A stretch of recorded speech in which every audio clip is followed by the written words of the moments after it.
Let's go live. Going live, guys. Let's try the main scene now. Where's this? Cousin Nikolai. Is that it? Yeah, it's working. Okay, I think I'm up. Let's go. Let's do this. Going live on the gram. Checking connection. So, it says I'm live now. Okay.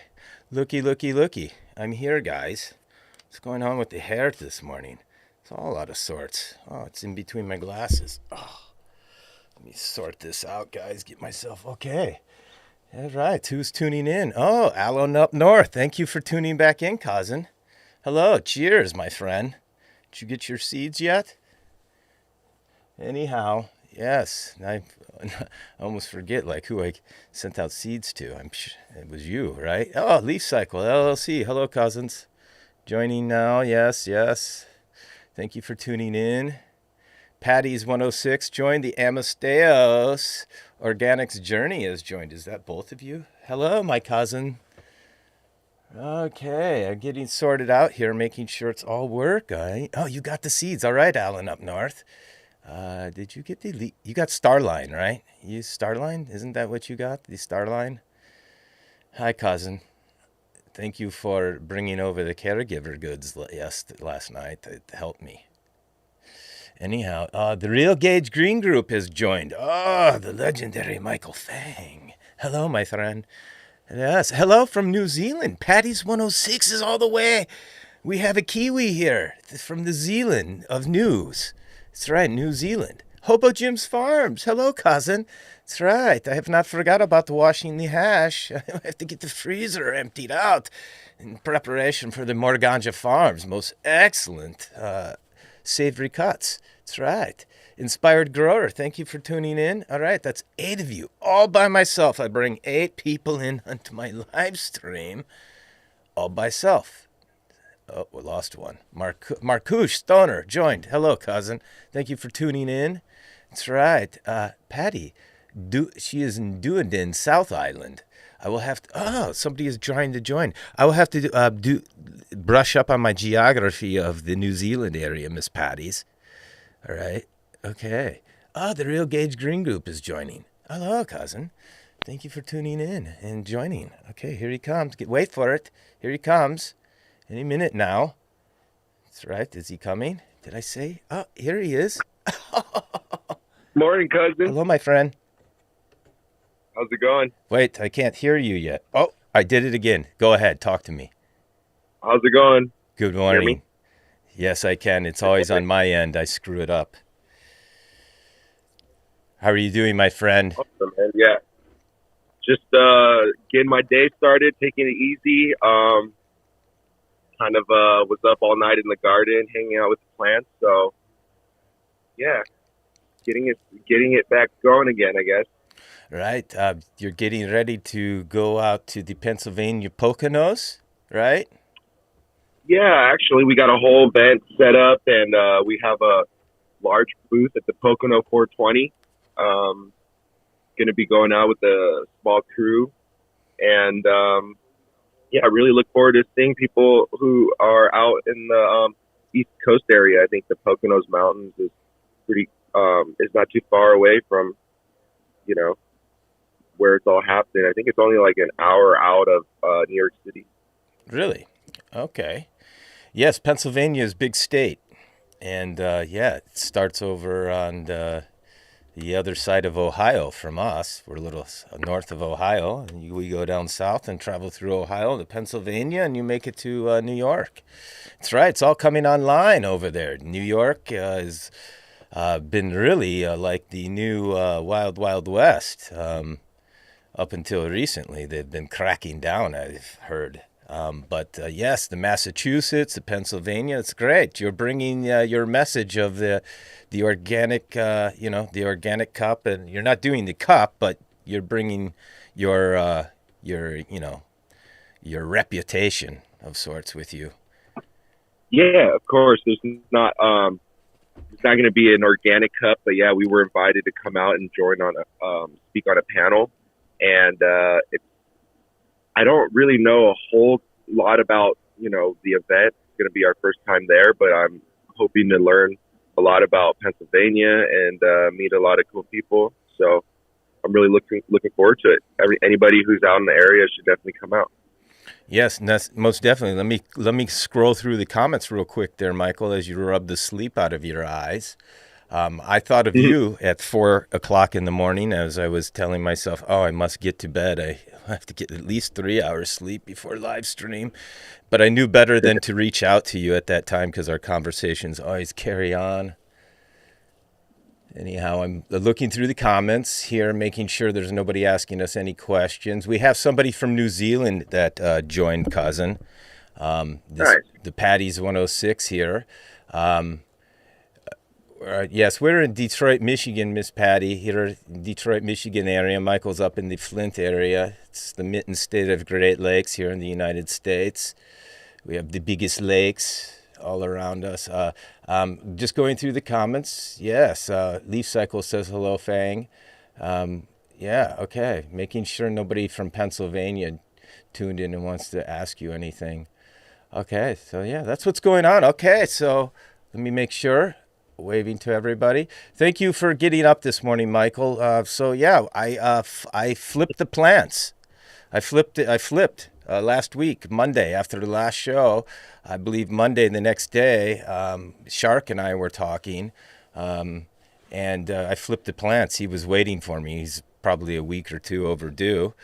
As you saw, the plants got quite big. I let veg a little bit too long, and so I had done a first trellis net, and they had made it through the trellis net, and so then I flipped, and then I did just right before I flipped, the day or 2 days before, I did a defoliation, and then that's when I trellised, a defoliation, and then I wait a couple days, and then I flip, and I just mixed up my full batch of cutting edge solutions, the bloom nutrients, because as you know, Michael, I'm still waiting for the clones that we took from the tops to get big, and then we will be doing it the organic way with those.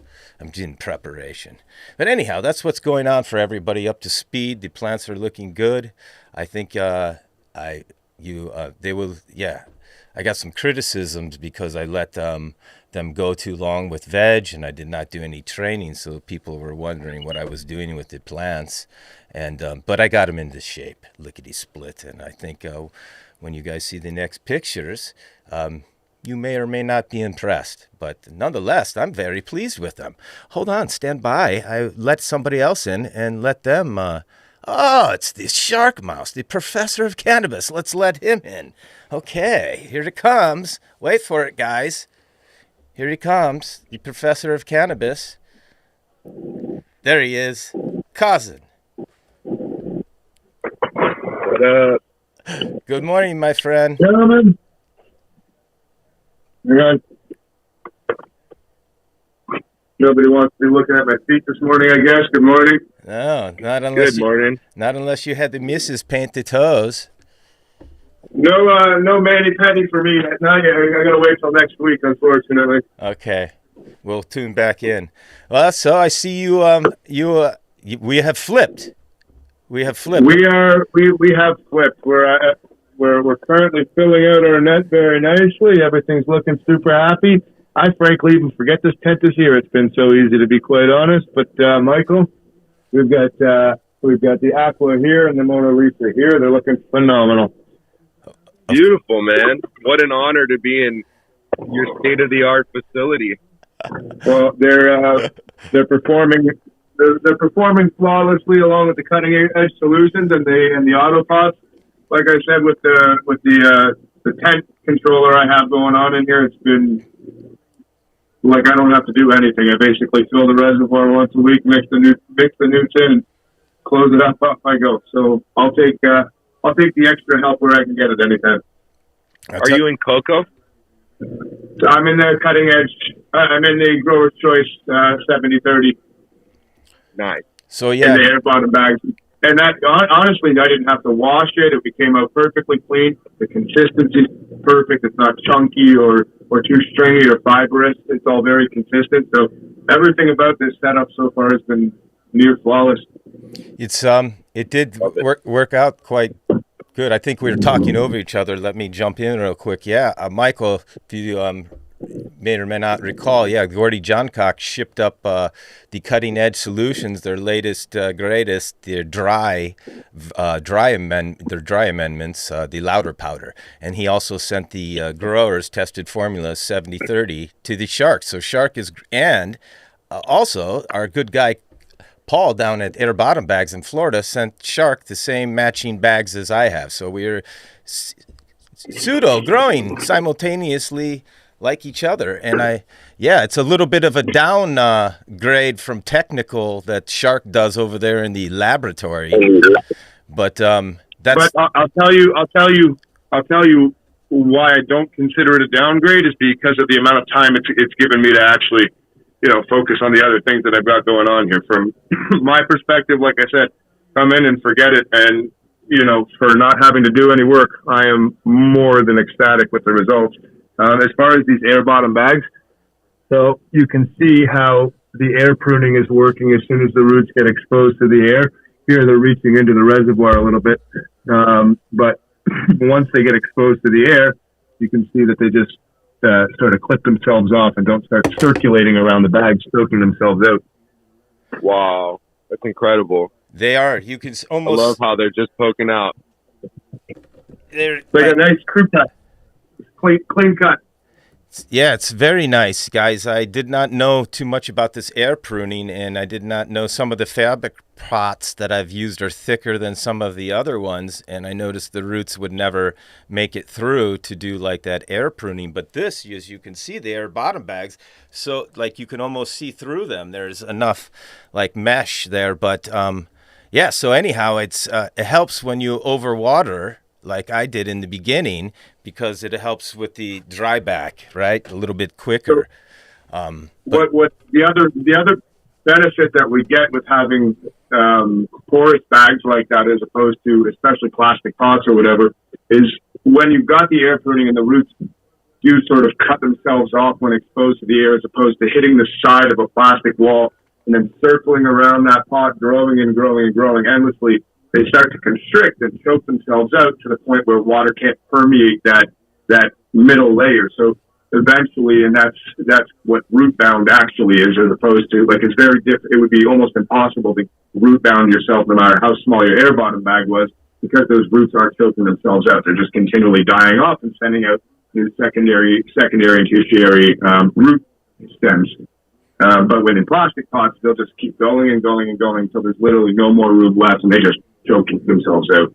And that's just what I did this time around with you. As you know, I've been a couple weeks behind where I should have been with you, Shark, and I did have some of them in 1 gallon plastic pots as transition pots, right? And then I had a like little 1 gallon air bottom bag.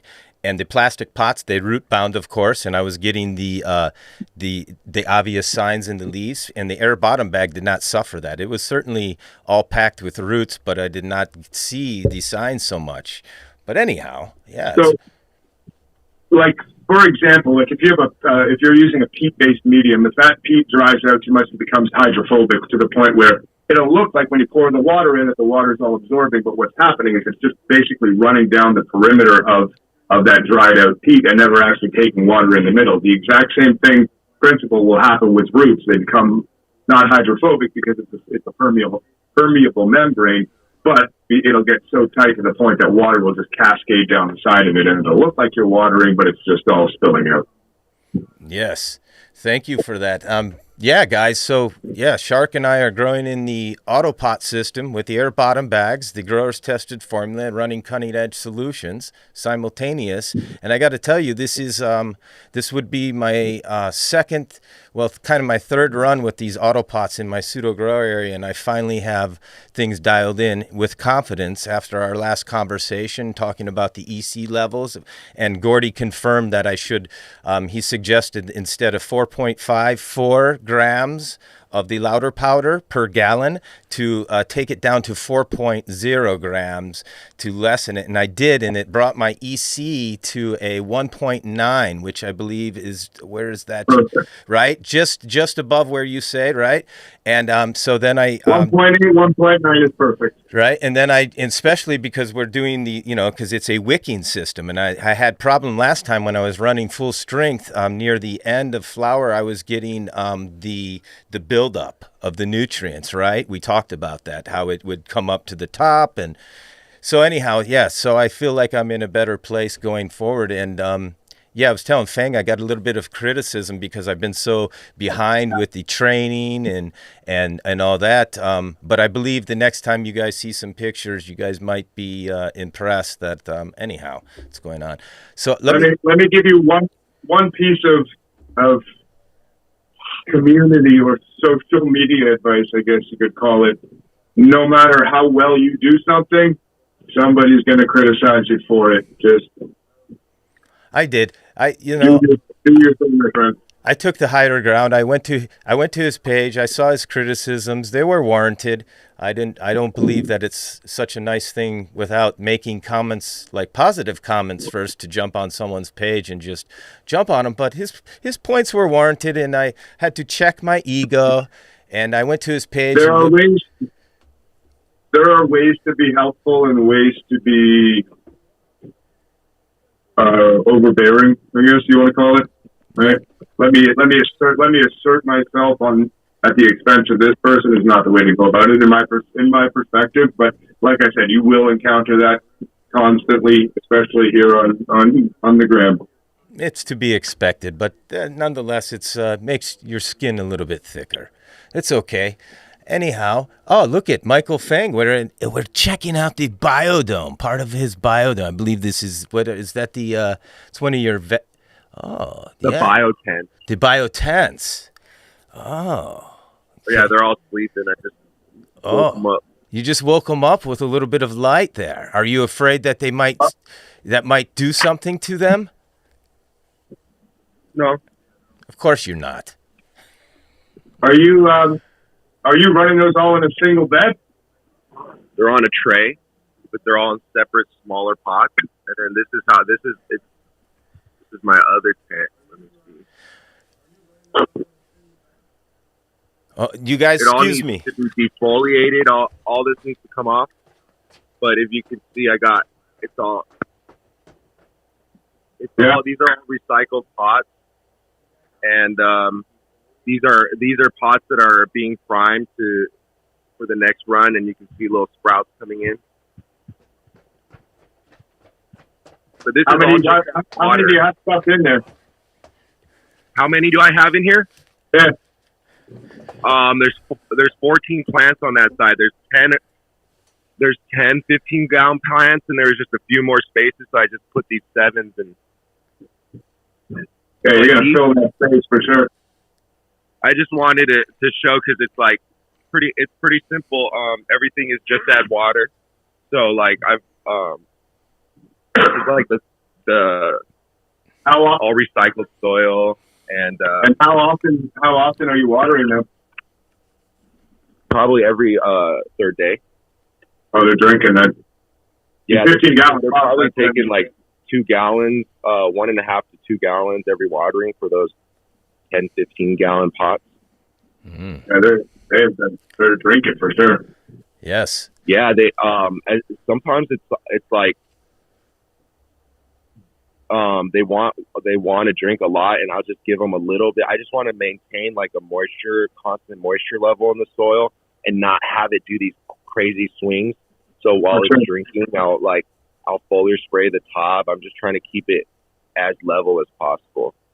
Yeah, avoiding as many fluctuations is always key to having your consistent results, right? If we're constantly battling ups, even if we're averaging out where we want to be, if there's constant ups and downs, those swings are taking it sort of out of its range where it wants to be, right? And then bringing it back, and then so like your way of sort of maintaining an even level, environment for them is.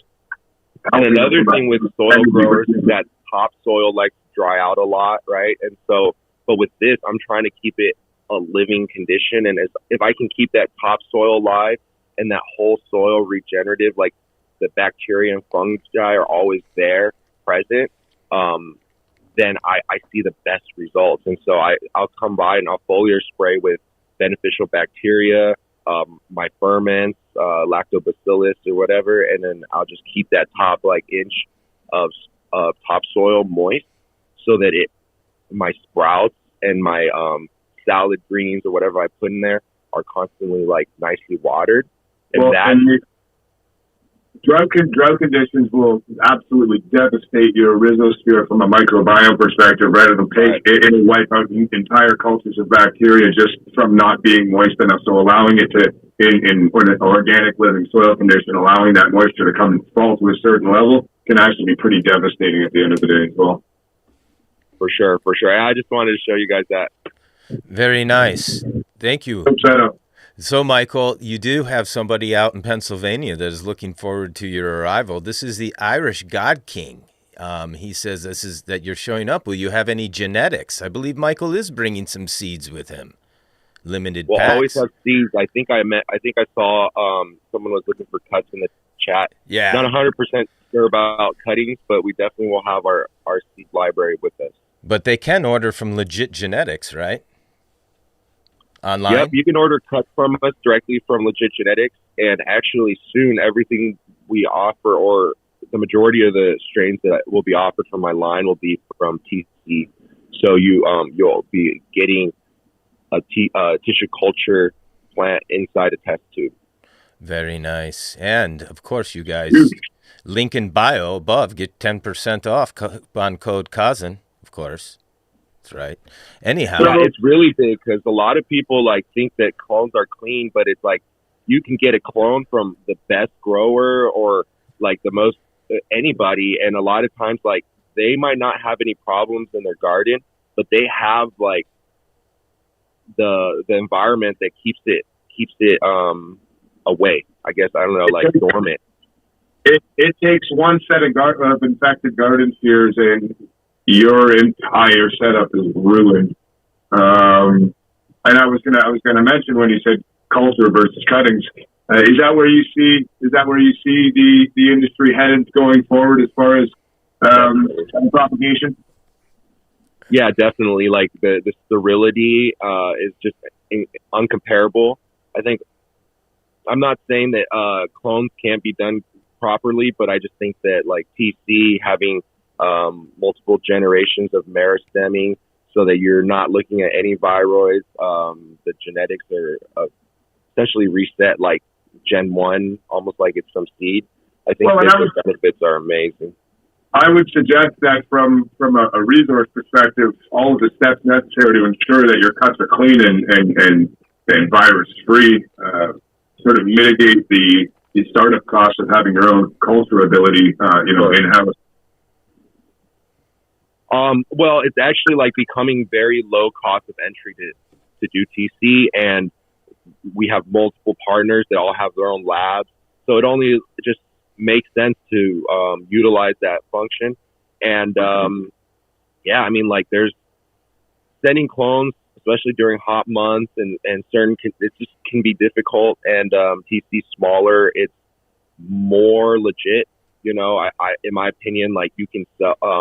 I think legally send hundreds of TC at a time. Not really considered a plant, and so I feel like that's really the way to go.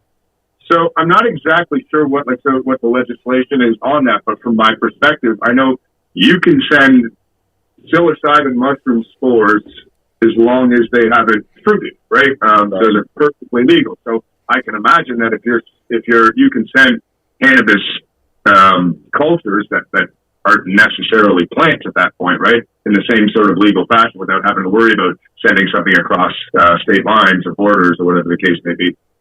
Right. Well, actually, part of the DEA letter about seeds was, which was significant, also mentioned tissue culture as basically being hemp, not a plant.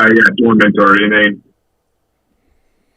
Yeah, that's great news. That's great news for the industry, I guess, because I know for a fact that here in Canada to send clones legally, there's a whole lot of certification required to get that live plant material across different distribution centers and so on and so forth, because of things like virus and invasive species and pest management protocols and all that. So it's a good step forward and it'll alleviate a lot of issues for people trying to access different genetics for sure.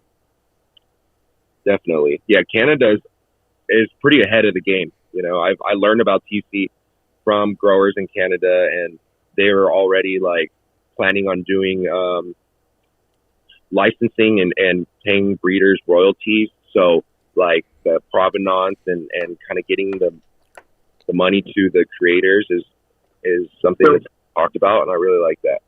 What's really cool about living in Canada from our perspective is that from the 1960s, it's been Canada, Israel, and India who've been on the forefront of medical research, meaning that the government has actually funded this research in a technical capacity that has allowed us to have these understandings and bring to the rest of the world some of these different techniques and protocols and new data points that we've all learned from. So, Canada's always been very liberal when it comes to understanding cannabis from the early days, for sure. And I'm proud of that fact. Not that I had any part of it, but I'm just proud to be here. Let's hear it for Canada. I was waiting to push one of those buttons. Finally. Yeah. You got any lasers there or what? We need a laser sound effect. I forgot. What else I got? You got your Twilight Zone. Good one. I'll work on the laser. That's for when we find a male in the tent.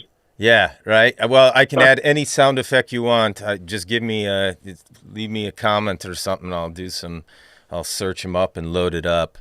I'm getting better. We're gonna need some space lasers for next week. Yeah, right. In fact, I'll give you guys a little behind scenes. I wanted to ask you real quick. We have one question about what we thought about between salts, organics versus nutrients, and we've got into that conversation previously. The cousin that is asking that, which is Kaliman Co-op asked a lot of growers argue for either organic salts. What do they think about hybrid nutrition or things? We had a long episode about that, cousin. Of course, the Fang is all organics. The Shark Mouse, the professor, is pushing nutrients, various types of brands of nutrients through his cocos. This time around, he's running a cutting-edge solutions with your cousin Nikolai, which is a non-salt-based nutrient. It's a mineral-based nutrient. A lot of their products are actually organically certified, and it works quite well with the growers tested formula, which is a very clean and sterile medium of cocoa perlite that the good guy Gordy Johncock from Growers Grown on the Gram hooked your cousin Nikolai and Shark Mouse up with. So we'll leave that conversation for a little bit other time, because I want to get down to what I was just getting to. Wait for it. Let's go behind scenes here in the studio. If you're on Instagram or Facebook, you get full production value of studio, but I'll spin this around for you guys. So right now, if you guys look at the program monitor, there you see green lights. Real quick. See the green lights? I forgot about my headphone. I'll show you guys. Hold on. Right here. This one right here. That's right. Yeah, that one. Yeah, hold on. Spin back around. Make things confusing. Yeah, so it's the green lights. You talked about this one time, long time ago, Shark. That shouldn't hurt anything, right? It would slow down growth if you added green light, but I just have some LEDs to walk in there when it's dark, because I'm flowering at going from 8 at night to 8 p.m. They're in the dark, or 8 p.m. to 8 in the morning. Oh, fuck it. I'm sorry. 8 a.m. to 8 p.m. They're dark, so I have to go in there and check things. Sorry. Go ahead. People get so confused by this green light, blue light, red light at night, sleeping business. So green light, for some reason, has been discarded for the better part of 20 years in cannabis cultivation as being useless to growing. And that's just based on an outdated study from the 1970s, a McCree study that says blue and red were more efficient and green was more efficient. The problem is that study was only carried out to a maximum of 400 ppfd, whereas we flower at 900 to up to 1500 ppfd. A newer study, circa 2020, showed that green was actually the most efficient wavelength at photosynthesizing, because it was able to penetrate the leaf layer further and excite chloroplast deeper into the leaf, as opposed to the blue and red, which created a lot of excited heat energy that was dissipated as heat and not photosynthesized. So there was a loss there on the blue and red side, whereas green showed to be more effective. That being said, us as humans have the ability to see green light so incredibly well that we need 0.5 UMOL of green, green specific light to illuminate a room well enough for us to see, which is why we can put a really weak green light in our grow room and use it at nighttime to look around and work without affecting the plants. So if I was to check the intensity of my green light, like where should it be? Should I do some UMOL readings? I have some photography light meter readings, which would give me an idea. Yeah. You would like to be ideally under 0.2 UMOL, and it seems like that's like pitch black, but it's not. Again, consider that if you were to plug in a normal green tinted light from the dollar store or whatever, right? Those are generally 20 watt lights, and it's not par light. So that would be less than 1 UMOL as far as your plant is concerned. Oh, okay. Good. So because I left the LED, I turned them up to show you guys here on camera. I brightened up the LEDs, and I thought, boy, I'm going to screw things up. Say again? Yeah, sorry, I didn't want to interrupt cousin out here talking. It's all right. It's good to interrupt me. That's some Gage green rosin. Oh, Michael, you left me with some of your rosin the last time, and I've only smoked it a couple times, and I'll tell you, out of all the rosins that I have, it is by far my favorite. There is one other out of the New York. They're going to be the High Italian Rosin. I almost forgot. Remember, they win with their banana out at the Queens, Michael? The High Honey banana. What is that? That last one. This looks like Miracle Whip. So this is whipped up. You see how it's all whipped? Yeah. I said Miracle Whip. This is half whip.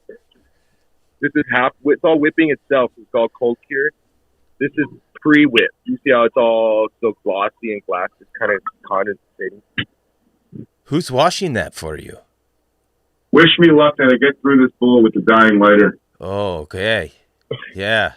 I'm going to be joining you soon. I feel like not high enough. Yeah, same. It's Sunday, guys. I stayed up till 4:45 before I lay down and say prayers. I took some CBD, Michael, to turn my mind off at work. 10 minutes, some prayers, out. That's right. Love it. I prayed for you, my friend, in the Gage Green Group in all your endeavors. Thank you. Of course. Anyhow, I pray for the shark mouse and his family as well. I pray for all us and our cousins, right? All the ones that are locked up. I pray for them to have reprieve and there to be reform. Let them out. Let our cousins out, please. Need to keep talking about that. Anyhow, I'm going to scroll through the comments real quick here. I want to thank the 38 people that are following us. Irish God King, he say, Fang, are you bringing... he went... Oh, I'm sorry. way. There's been so many more comments. Let me scroll through. I really need to get moderator. We'll be hiring an intern soon enough to help me with these things. I could use a moderator here on the gram. For sure, because I believe that there are a lot of people being neglected here. I appreciate everybody tuning in. Believe me, I kind of scroll through and try to look at the names, see everybody. I believe if I was to call you all out, it's getting so good here on these live streams that it would take forever. I want to make sure that I'm not missing any comments. But guys, if you really do want one of your comments read, I believe there's the question icon down lower bottom. And you check on that, click on that, and you can leave us a question. I will definitely see that. The Basement Grow Show. After you get off last time, he joined my show, cousin, and he introduced himself. Great guy, you right? He says Cannabis. Amazing page too, by the way. If you're not following him, he's got some good content up there. Oh yeah, you guys, the Basement Grow Show. If you don't know, you should, because he's great. He's funny.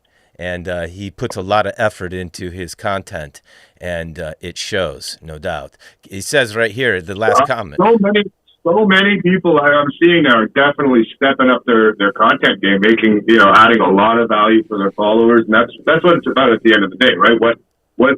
What am I as a follower getting when I scroll past your page? And I'm seeing a lot of people step up the production value, the effort level, the value add to that actual content as well. So everyone's doing a really great job. We're starting to see people climb up into the 80s, the 100s. It's really awesome to see. It is indeed. And they're doing a great service to our community here for sure. And, I wanted to touch on that. I follow some professional content creators in other, I guess, realms or genres.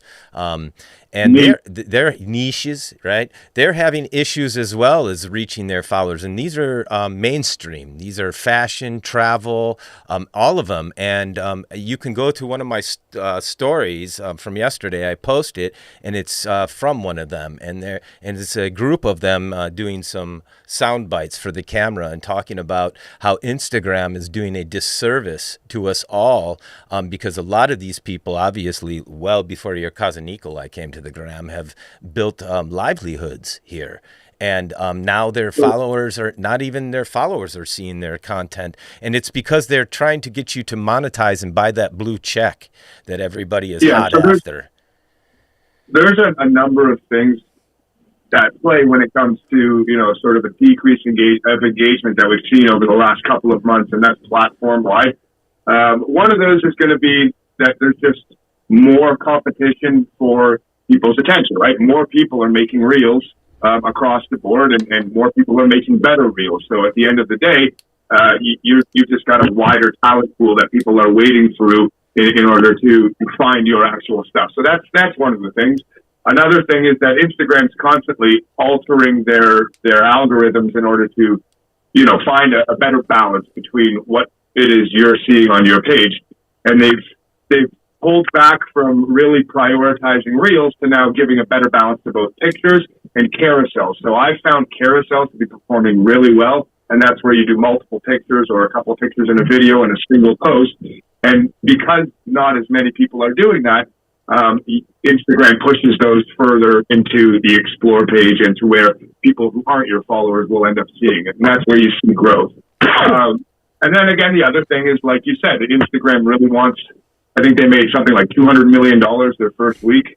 They're trying to make money. So at the end of the day, there's a number of things at play as to why all of our reach is down. But I asked Joe this the other day, if he noticed his engagement was going down. He had a great point. At the end of the day, you're serving your followers. It doesn't matter, if it's 10 people or if it's 10,000 people.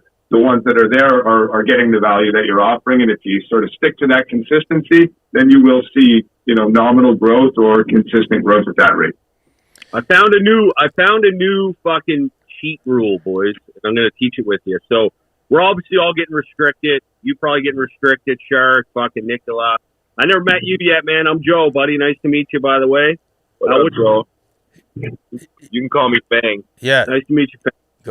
So basically what's happened now, guys, when you get restricted, maybe I should be fucking telling everyone this. Maybe they'll fucking catch it. But when you get restricted, go into your restricted areas. So check your account status. It's going to show you if you're orange or green.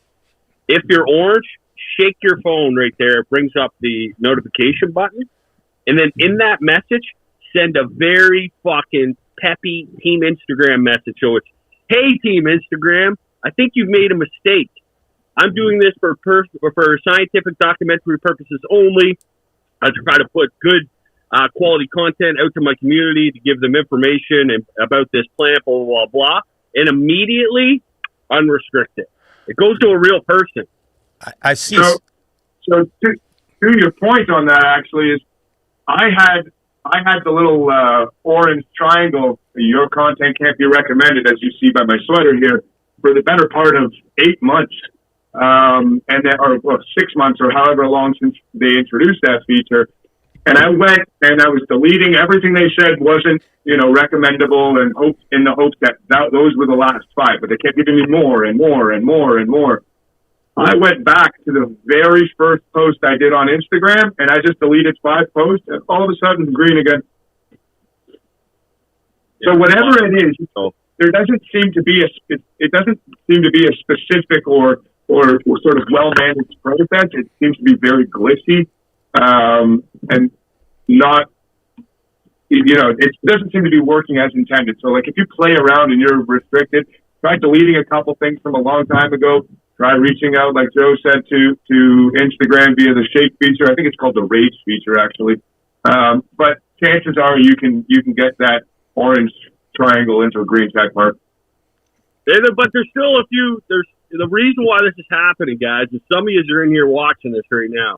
There's still a few douchebags, man, that are fucking growing this plant and selling it illegally through these platforms.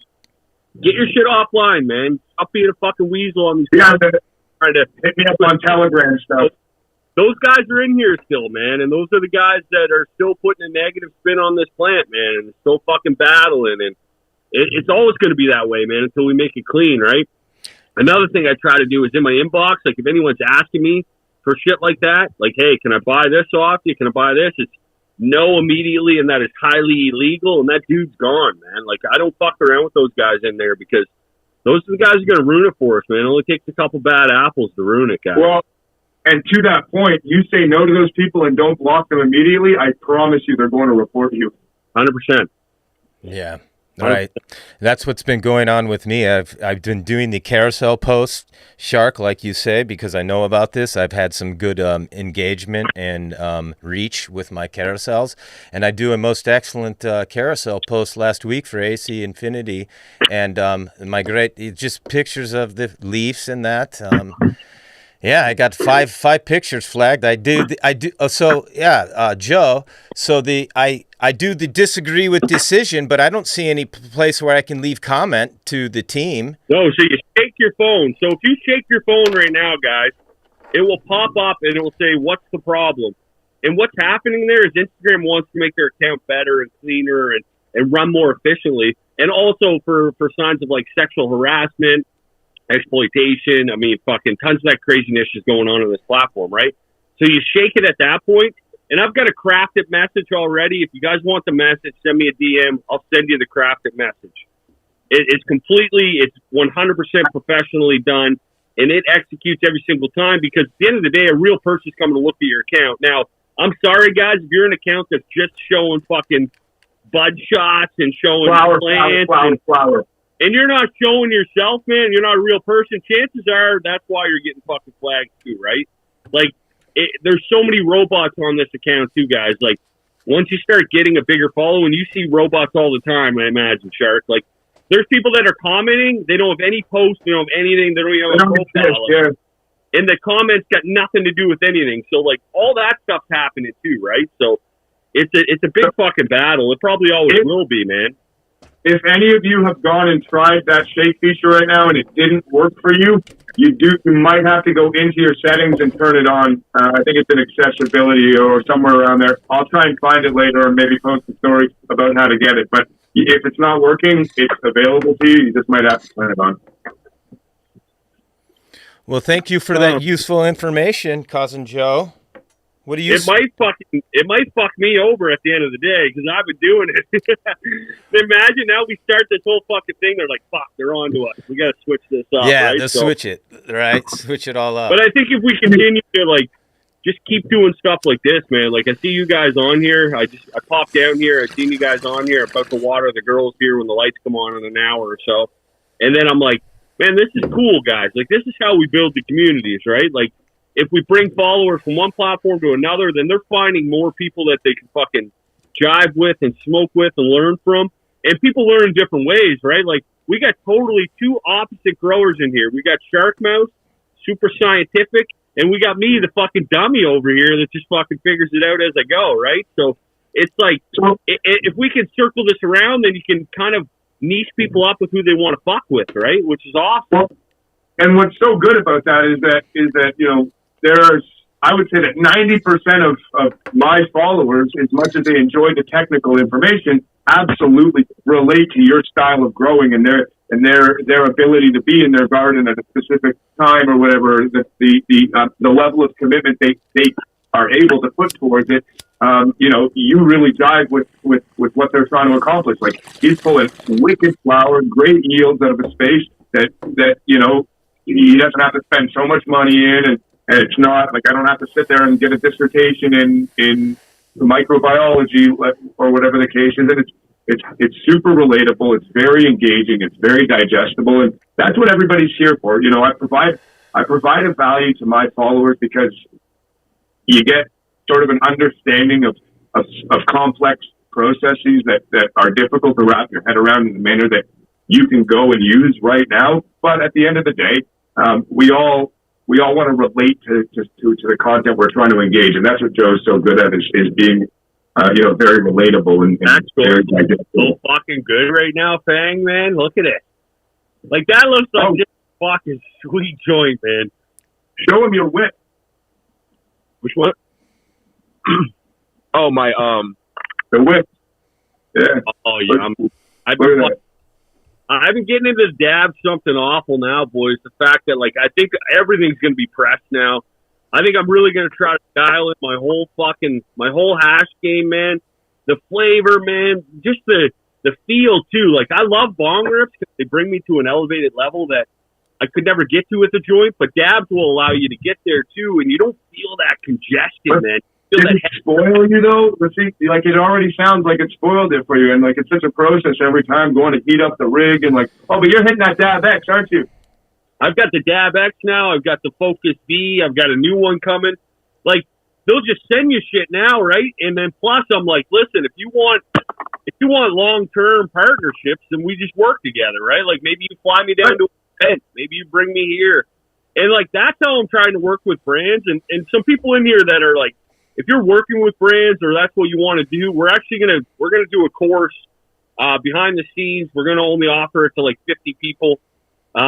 And I've got a couple other creators that I've been working with. We're going to teach you guys, and I'm sure some of you guys already know how to do this, but we're going to teach you guys how we're working with brands, how we're setting up calls, how we're interacting on those calls. What's kind of the whole process to get from an initial email or message to closing that brand down to the contracts in place and all that stuff.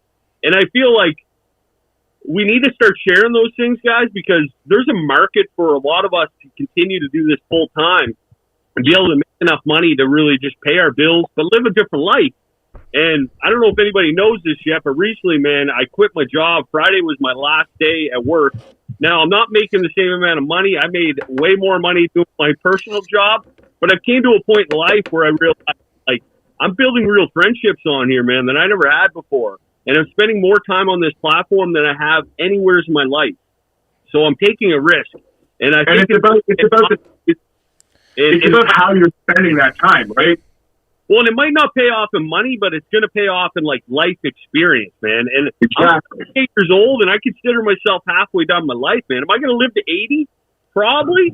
But anything after 80, man, you're fucking shitting your pants and everything anyways, right? So it's I want to live my life now, man, and I'm going all in, guys. So support us, support everybody, man. Share people's shit because at the end of the day, I'm going all in so we can turn this into a market, and everybody that's watching this will have the ability to make some sort of revenue off what you're doing because there's an amount for everybody. There's $50 to $500,000, right? And the market's there, and these brands are taking advantage of all of us.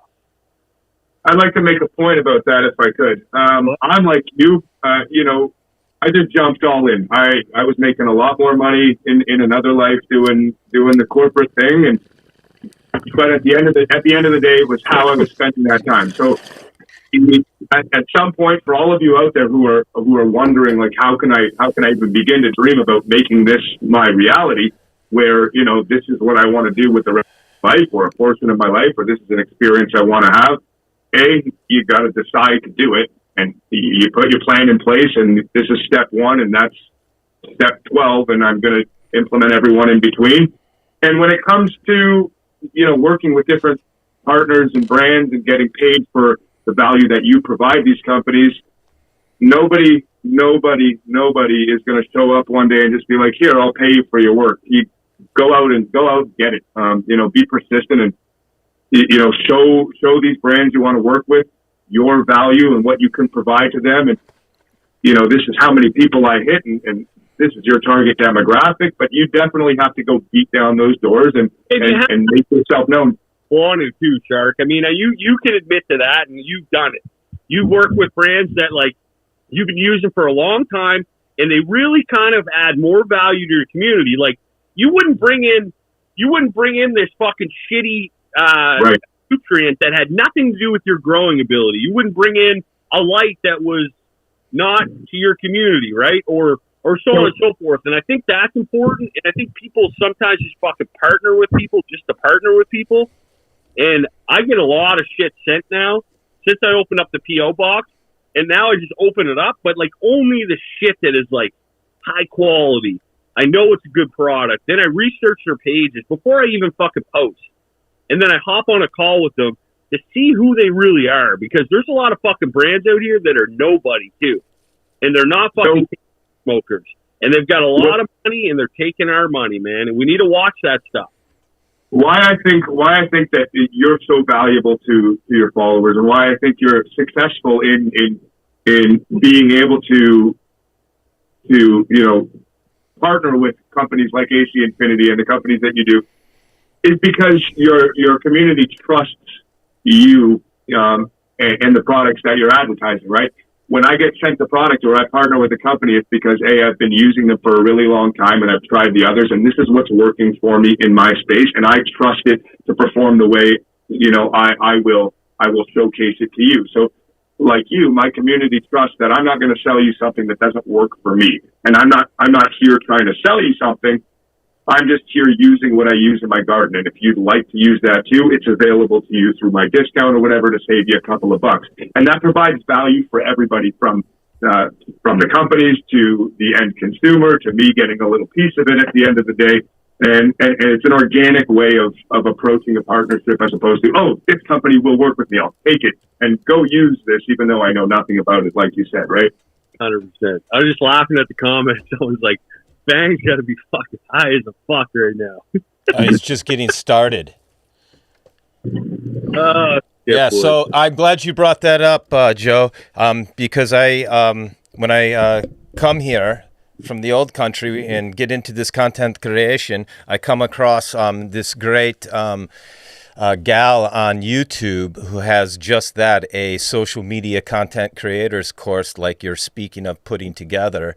It's geared mostly towards the travel, the high-end brands and that. And she what I liked about her is she comes from the agency world. She actually is on the brand side of things. So the course that I took really did level me up, and that would be a great service that you would be providing.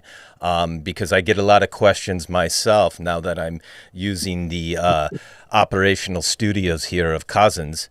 He's in the film production business here in the city of Motors. And I get questions about things like that. And that would be a great service to provide. I'd very much be interested in being a part of that if you needed anybody else, content creator-wise, to add any input in that, because I'm getting quite hip to it all. And it is a full-time job. We have a question here, guys. Let me just interject real quick. We have a question here. I don't want to bypass anybody, but real quick, I'll go back to the fireman who asked a growing question, but this one's pertaining to the conversation we're having right now, from Axel Groves 207 on the gram here. Do you guys feel posting is almost a second job? The time needed to put out quality content is insane. It is true, my friend. It is true. I was up till 4:45 this morning. I had to put myself to bed because not only did I have to get out all my postings for my brand partnership with Photon Tech, and that is a brand that I had been courting for quite some time. And it is a responsibility now that I have taken on. And yeah, it is a full-time job between the posting, creating content, and then growing, right? And then you have your personal life too. There is no rest for the wicked, as they say. And you have to be full on about this. If you are going to approach brands and and bring valuable content to your followers, you have to have the infrastructure. I have a lot of people that come to me with ideas, and ideas are a dime a dozen. They're very easy to create in your mind. It's implementing with discipline and consistency that will actually see you through the course. So like the first thing I ask somebody, if they're into the content creation, is their idea, their brand, right?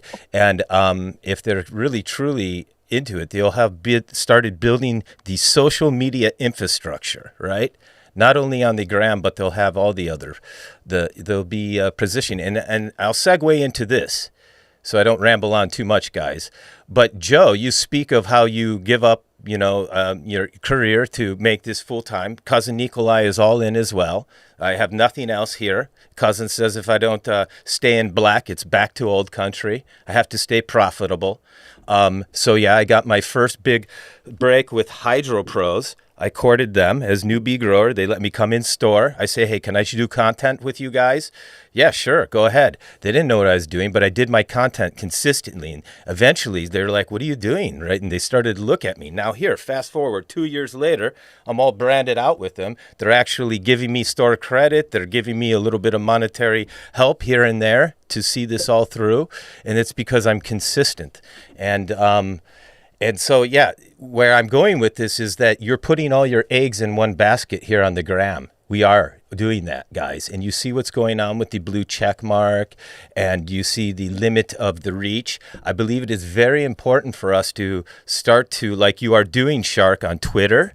We need to start accessing the other platforms that may be not so popular, maybe echo chamber here at first, but guys like you and I and other people, if we start to permeate those other social media platforms and bring the cannabis content that is so much needed all over the world, we will not only bring valuable content to the world, but we'll be protecting ourselves, guys, because I believe at any time this could all change, right? And I don't think, here we are on the gram.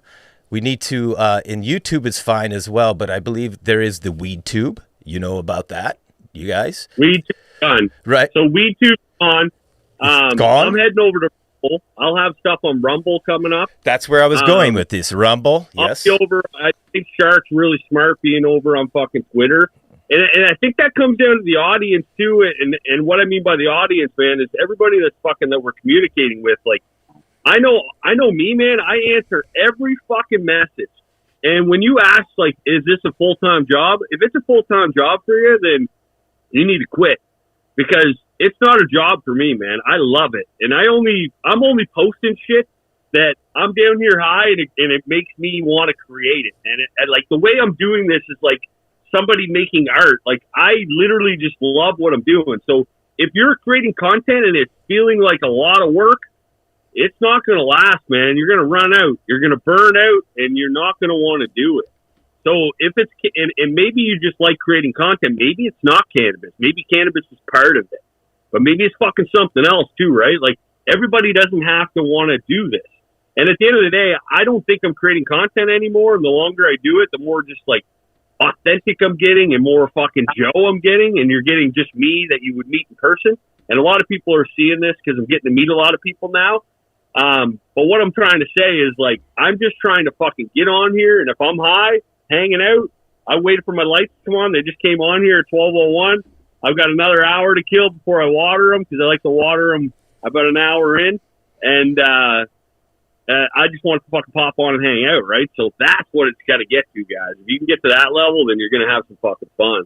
And we are. So yes, indeed. For me, it's kind of the same as you in that I don't necessarily consider it as I'm down here making content. It's three of my passions sort of intertwine into one in a very symbiotic fashion. Like when I'm down here with my space, I get inspired by like what it is I'm seeing, and I've got a bit of a cinematography perspective on what I'm looking at, and I say, oh, that would make a really cool shot, and it's just how I see things happening, and I'll take out my equipment and I'll try and get that shot, and it comes together for me, and I sort of get lost in the editing process. Like, oh, that's a cool transition, or this edit would look good here, and I want to make sure that the music matches up here, and it feels more like creating art to me, as far as, you know, somebody who's sitting down to paint on a canvas, or a photographer who's trying to compose the perfect shot, as opposed to, oh, I need to get this picture of this leaf to convey this information. For me, that happens organically when I'm taking that shot and I look at the video or the piece of content I end up creating, and I say, this would make a really good topic about X, Y, Z. And as you guys know, learning is one of my other passions. So those things just sort of combine into itself, where I can be artistic in a way that fuels my sort of creative side, and I still get that brain food I'm looking for when I'm upstairs researching papers, and they just sort of blend together for me. Engaging with my community is, you know, a highlight of my day for me. I get to see what everybody's up to, how everybody's doing, answer questions. I feel very helpful. It validates a need in me to sort of, you know, whatever it is, to want to be there and engage with people. So overall, I don't see it as I have to make content. I'm just down here making whatever my version of art is, and I'm appreciative that other people enjoy it.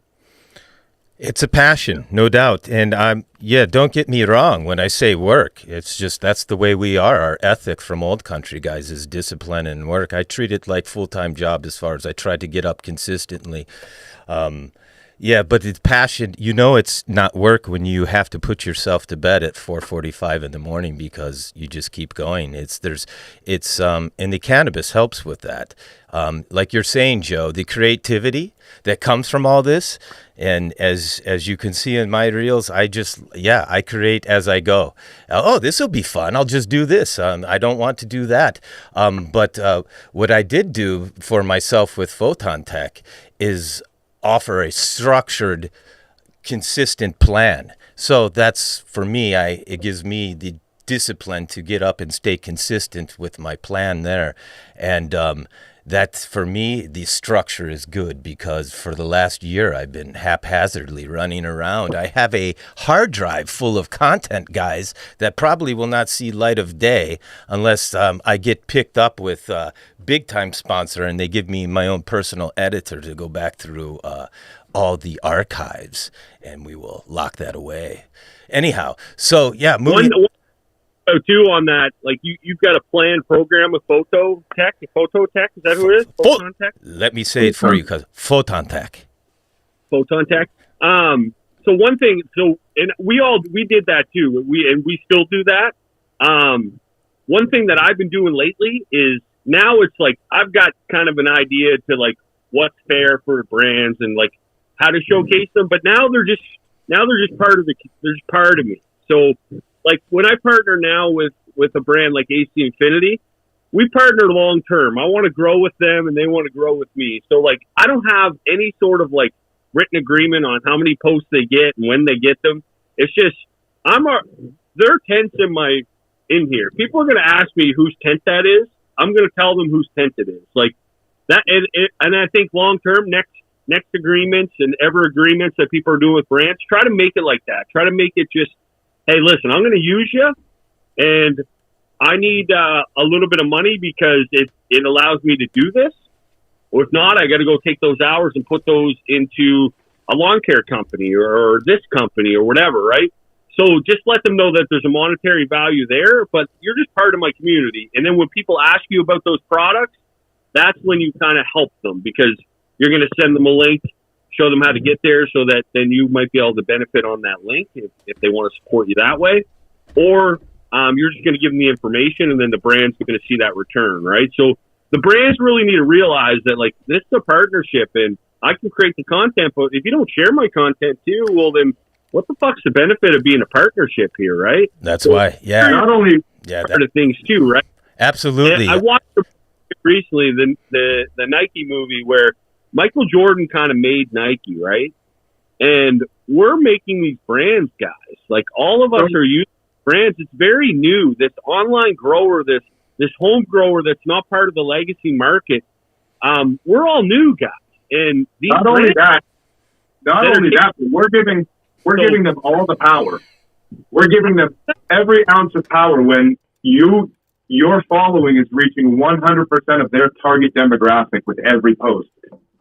and you, Joe, in particular, know exactly how expensive it would be for a company to reach 100% of their target demographic with every click, right?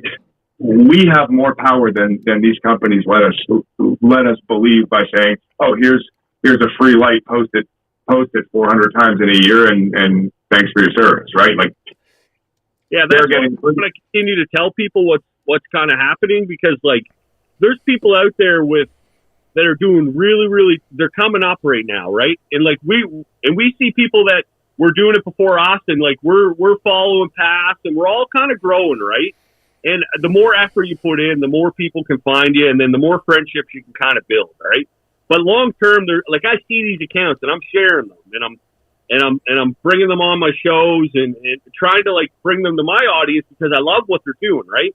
But these guys they're in the early stages, so the brand's reaching out to them because they're like, oh, we got a new audience here.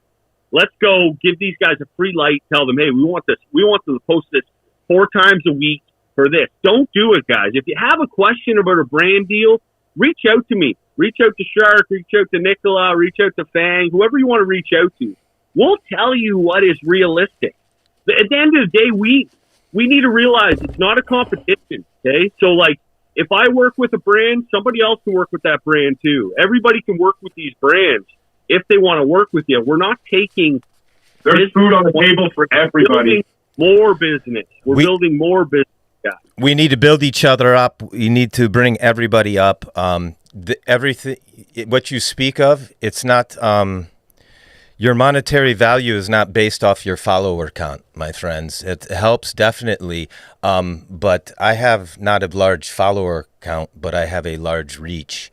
And Photon Tech is a company that I have been courting for quite some time because I specifically liked their lights and needed them for my space. Reached out to them when I was quite fledgling. They said, thank you for reaching out. I did professional meet, greet, email, and they come back to me and say, we'll keep an eye on you. You know, fast forward a year later, then we start the process of negotiations, and that's just where it went. What did they want? We negotiate this. We get to a point where it is of monetary value to both of us. And the other brands like you speak of, Joe, there are some brands that I got with early on, and I like some of their products, but their engagement, like the seed company, I still use their seed for microgreens and that. And they sent me some stuff early on, and that was fine. I created some content I thought of value to what their retail value of these things were. I thought that was fair trade. But what really limited me from going and pursuing more content for them is the fact that they did not share my content, did not engage with me. It was one-way street, and that was great. I have other things. So specifically, Shark, we have the Air Bottom bags. The good guy Paul, I want to give a shout out right now. He's that type of company, right? I reach out to him. I want to get an affiliateship. I know everybody that I've been following has been using their bags. I wanted to try them out for myself. So he gives me a discount. I pay for them. I try them out myself for 2 seasons. I buy some more. And now we have a relationship. Now he sponsored this season's grow with Shark and I. He sent me my own custom colors. Would you like some colors? I see your logo's red, white, and blue. I'll make you some bags. We sent them to the Shark. Now we're trying them out. We're sharing it. It's organic. I have no paid deal with him. It's a symbiotic relationship, so to speak. And I plug in and I do what I want with them. But there's a product I really do believe in. Because a super important tip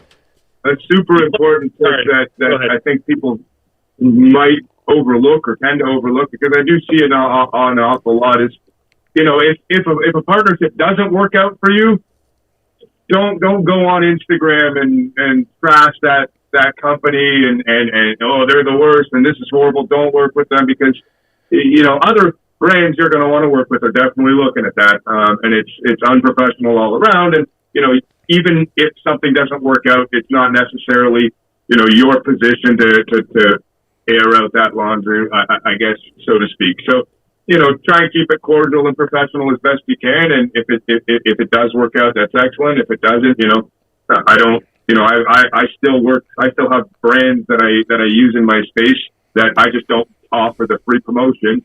but their equipment's still good. It works well in my space, and I'm not going to give it up for a petty reason. It's just that exchange didn't work out the way maybe we had both hoped, and you move on. Yeah, you must always take the higher road and be professional. You must be adult. No temper tantrums, right? Anyhow, and sometimes brands just they're not the right brand for you too, right? You just say no, thank you. I would recommend, there's questions in the chat there. A lot of people are asking, how do you reach out to a brand? Like, what do you say to them? And a lot of people, like, you might be thinking right now, there's a certain brand I want to reach out to.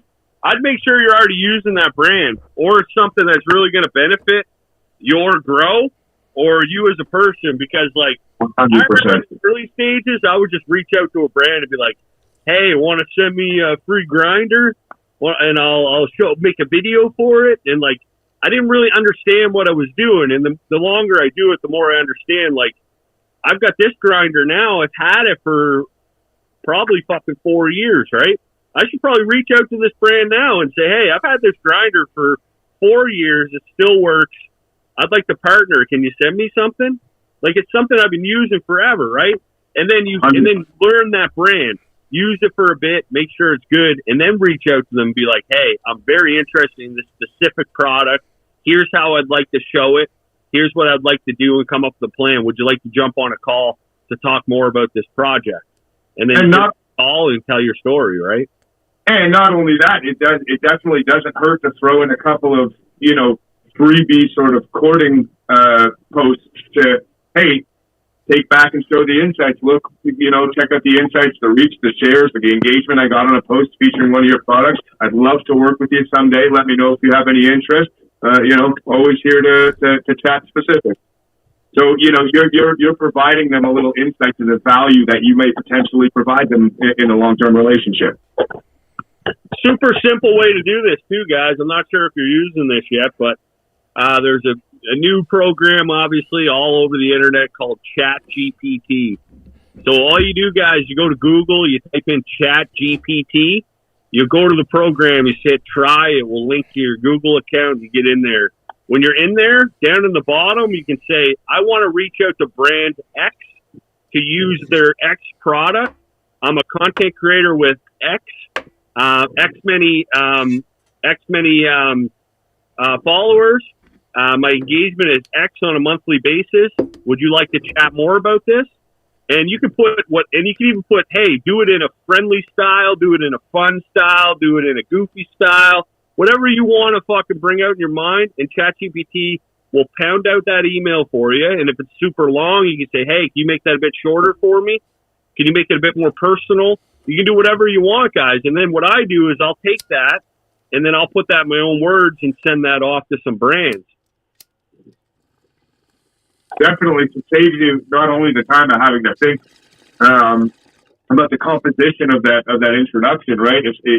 I imagine that it would use the most effective means of communication based on what it's able to learn from an endless wealth of information that is the internet. So it could probably be far more effective than however I would have ended up wording it. Just always be sure to double check the information. Obviously, like, you better edit the AI. It's not 100%. It's got some really good suggestions, but there's always something that could be improved if you look at the computer at the end of the day. Yeah, I think great call. I think, like Joe says, it's good to put in your own words. I've been this course that I'm taking for the content creation, social media. This is one of the chapters, or if you will, is this automation, the AI. But yeah, this is one of the things you must do. There are some other AI programs I don't have name at top of head, but you take just that from ChatGPT and then you put it through there. It's a plagiarism check. It checks for the plagiarisms, and then it will help you reconstruct in your own words. It's like 3 layers of AI, and you have the most excellent branded out what you're trying to do. Yeah, AI is next level, guys. Cousin and I were having talk about photography and video production and just how they're integrating what they used to say CGI, computer generated imaging, is now full on AI, and you should see some of the stuff that the auto companies are getting ready to do with their budgets. Go ahead, Shark. I personally think that my typos and spelling mistakes keep me authentic. So I prefer to write everything myself. That's why I stay up till 4:45 in the morning. It's discipline. I actually do a lot of voice, man. I'm a voice guy, so like I reply to a lot of messages in voice just because it's faster for me to say it. And sometimes you can hear tone and inflection a lot more, so you kind of know where somebody's coming from. And sometimes I say shit that I don't really know how to write it. It just kind of comes out in a more verbal way, right? So, what a fun chat today, though, guys. I got to run here right now. I've got to get ready for my podcast today over on Twitch. We've got Bud Trainer coming on at 2 p.m. Eastern. I've got to water my girls. But it's been great, man. Great crowd in here. Nice to meet everybody. If it's your first time meeting me, Fang, nice to meet you, brother. And we'll chat you guys soon, man. You guys have a good day. Joe, Basement Grow Shows. If you don't know, you should. All right. Bye for now, cousin. All right. There you go. Okay, so let's segue. Thank you for hanging in there, Fang. I'm glad you've got enough rosin on hand there. I've got a question that'll bring us back to the grow that at least will get your brain thinking again about the growing, guys. Let me check here. Let's see. Okay, guys, here we go. This one is from the Kaliman Co-op. Sorry, guys. I read that one. Where is it? Here it is. I'm sorry. The Fireman 505. During week 8 and 9 of flower, do you lower CO2 and light intensity? And do you lower the temps? Well, I'm lowering the temps and the humidity at night when the lights go off. 5 degrees, 5% is what the Shark Mouse recommended when I asked them. I'm not running any CO2. It's my understanding that the Shark's gone. I rely on him. I'm not sure if Michael uses CO2, but it's my understanding that the CO2 is really only optimum if you're running high temps and high intensity lights, right? And then the CO2, like above the 700, 800 ohms, I think up into the 1,000 range. Shark, I don't know if you heard that. Did you hear that? Let me go. Yeah, I heard. Okay, go ahead. Ambient CO2, atmospheric CO2 is generally around the 450 ppm range. It's going to be a little bit higher in your household, especially if it's a busy family, lots of kids, dogs, pets, and all that. Once you pass a certain threshold of light intensity, you require additional CO2, supplemental CO2 inside your tent in order to facilitate that carbon assimilation. So you could pump 1,200 ppfd of light into your tent, but the plant won't be able to photosynthesize it without enough CO2. And at that intensity, 450 ppm isn't enough. 650 isn't enough. And you want to be closer to the 900 to 1,000 ppm range. Oh, my. So can you achieve that in a pseudo grow area like mine that is like the laundry area closed off with some of the Panda film, right? It does have some air gaps underneath the Panda film, right?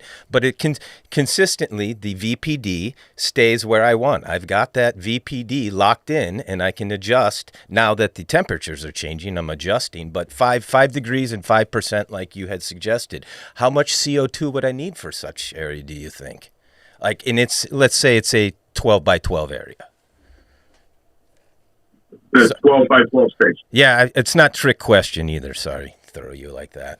What was the VPD? What was your VPD and CPFD again? Sorry, I missed the numbers. So Gordy was suggesting 82 degrees, 65% humidity was optimum during the vegetation. Now I've read that lowering down for flower, if about 5 degrees or a few degrees. I'm at 78 and 60. I'm at 79, 58, and around that range. Okay. That's where the room stays by itself right now that the weather is changing here in Disco, Michigan. We are at those numbers. And I'm in a approximately 12 by 12 kind of, it's not fully locked off and sealed, but it does hold the VPD. Go ahead. So you can make CO2 super easy. 12 by 12 is a relatively large space to try and contain that CO2. But rice and vinegar in a bag, free CO2 forever. Like, it'll just keep fermenting and emitting CO2 for the course of a week, I think, until it starts to need to be changed again. Does it have a vinegar smell? Yeah, that's what I'm wondering. Will it smell like my feet? Not when it emits. Like the gas itself doesn't off-gas a vinegary smell. No. Obviously, if you open the bag, but they're going to be little pinholes to allow the bag itself is going to sort of pop up, and there's going to be little teeny pinholes on top to allow that CO2 to come out and then drop. Okay. But yeah, if it smelled like vinegar, I wouldn't personally. I don't believe it does. So the question, as far as off-gassing is concerned. Shark Mouse, you want to answer the guy was asking, like, on the last 2 weeks, the flower, what do you do to the temperature, humidity, and CO2 levels? You drop them. Yeah, so CO2 levels start to come down simply because senescence has taken place. There's not as much photosynthesis going. That's in line with me staggering down my light intensity from peak levels of 1100 down to 900 and then 700 in the last week.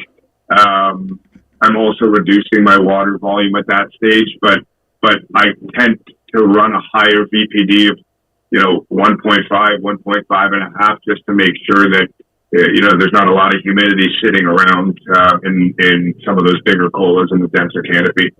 Yep. So so you just threw a new thing. When you say VPD 1 point and you give that measurement, how are you attaining that measurement? I am not familiar with measuring the VPD. I mean, like that. It's just a cross correlation between your temperature and your relative humidity, as you know. Okay. And it will. Like, how do you do the math? How do you do the calculation?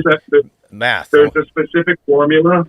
It's a little complex. I can write it down on my phone and send it over to you. But I can find it on Google, right? I can just go Google, right? This VPD formula, probably.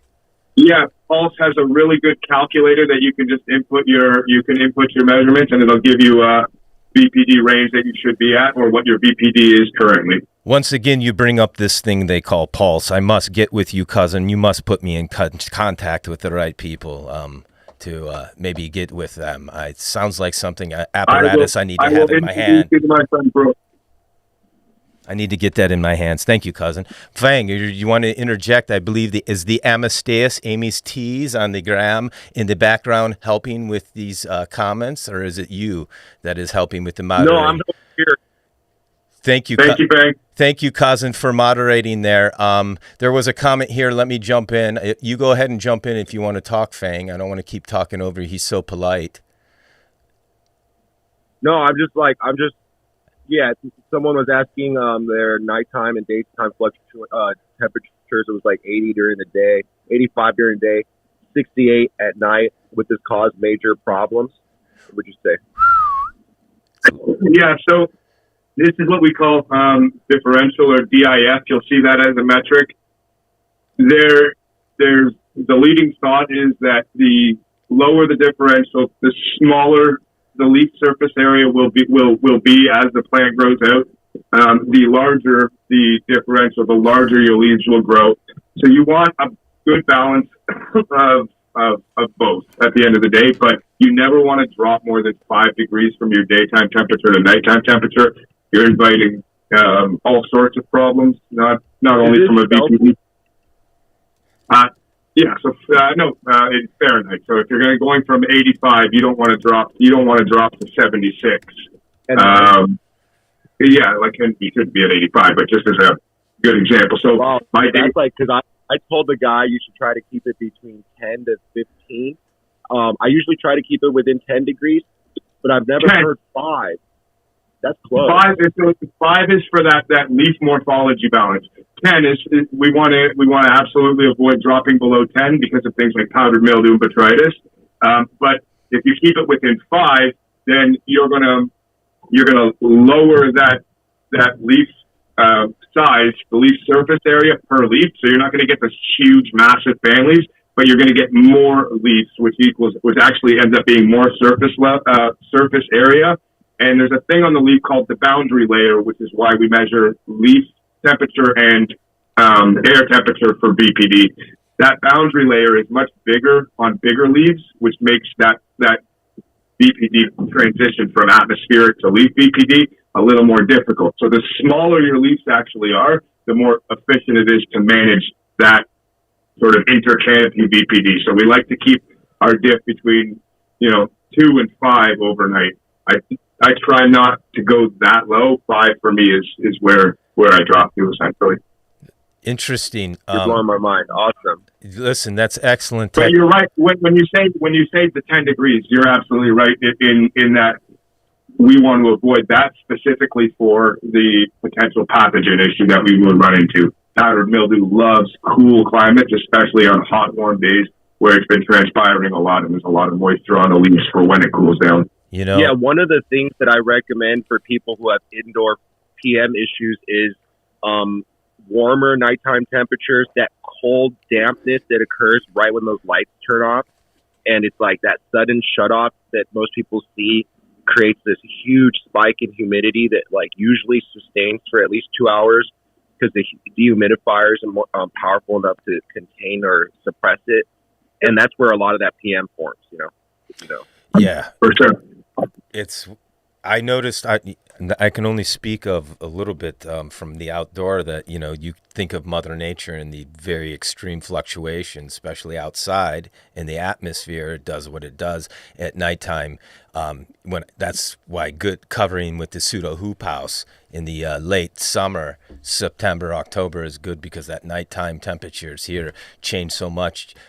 That's when the powdery mildew comes on, right? And also in late September, you're getting those cold overnight rains sometimes, and then the air immediately warms up before the sun comes up, and it's just sitting there stagnant, humid, and the leaves are like literally dripping with water, and it's a circus for bacteria and mildews and yeasts and other types of spores.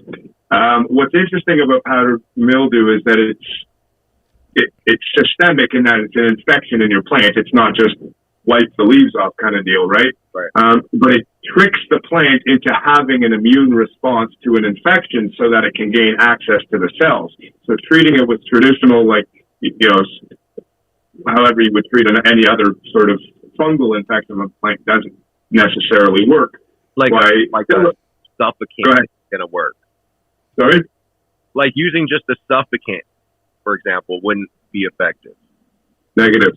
Because again, what you're going to do is you'll kill off those fruiting spores that have germinated on the actual leaf surface itself, but that plant still has an infection. What silica does to systemically to the plant is it dampens that immune response, which in effect reduces the accessibility from the PM to gaining access to those cells. So silicas are actually an important part of your IPM strategies. So, yeah, from like a organic perspective, I guess, or a biological perspective, when I was in NorCal, there was a lot of bud rot, PM. There was a lot of root issues, fusarium, and all types of issues that from sharing clones and like plants with weak immunity was commonplace. Like you would see them being sold. And I've actually realized, what we realized was that you had to take a really probiotic, beneficial approach. We used earthworm castings. We used effective microorganisms. We cultured our own indigenous microorganisms in labs, basically to create a force field, if you may, of superheroes, right, and warriors that combat the quote unquote pathogens on a microscopic, in the micro. Think of your stomach as an example, right? Like that's our second brain, and it's packed full of bacteria and beneficial microbes that are helping not only ward off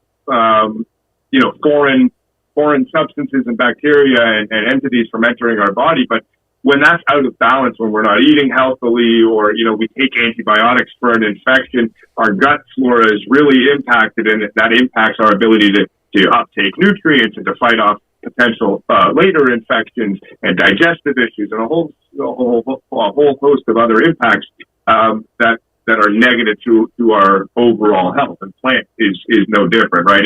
If we don't have, that's why, even though I run like bottled salt fertilizers, I don't run any sterilants through my reservoir, and I'll use either fish it or Organics Alive beneficials in my reservoir to add that microbiome, because it's a layer of protection that you can't get with a bottled product to help you ward off some of those microscopic things that are happening on a scale that we can't achieve.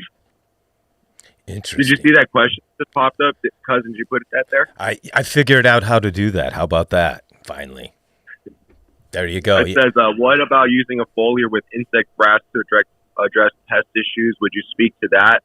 I know insect frass tea contains a lot of chitin, which also then creates the kinase enzyme that helps break down insect shells. A lot of nematodes that are systemic, like the stem nematodes and such, that are huge cause of a lot of people's issues.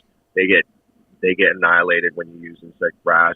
I think gnats and aphids and things like that don't like to be around insect frass. That's the benefit. So I think talking diatomaceous earth doesn't get enough credit for its ability as well, and I think a large part of that problem is people tend to overuse it, and your pets will learn to avoid that. A tiny little sprinkle goes a long way in that they can't really avoid it. It sticks to their bodies and dehydrates them completely, and it helps combat adult infestations, anyways, specifically things like gnats and aphids. But they're all of these things work in conjunction with one another, and there tends to never be a sort of be-all, end-all single solve to these problems. Everything has to work in a symbiotic relationship with one another to maintain a healthy environment for that plant, as opposed to maintaining a healthy environment for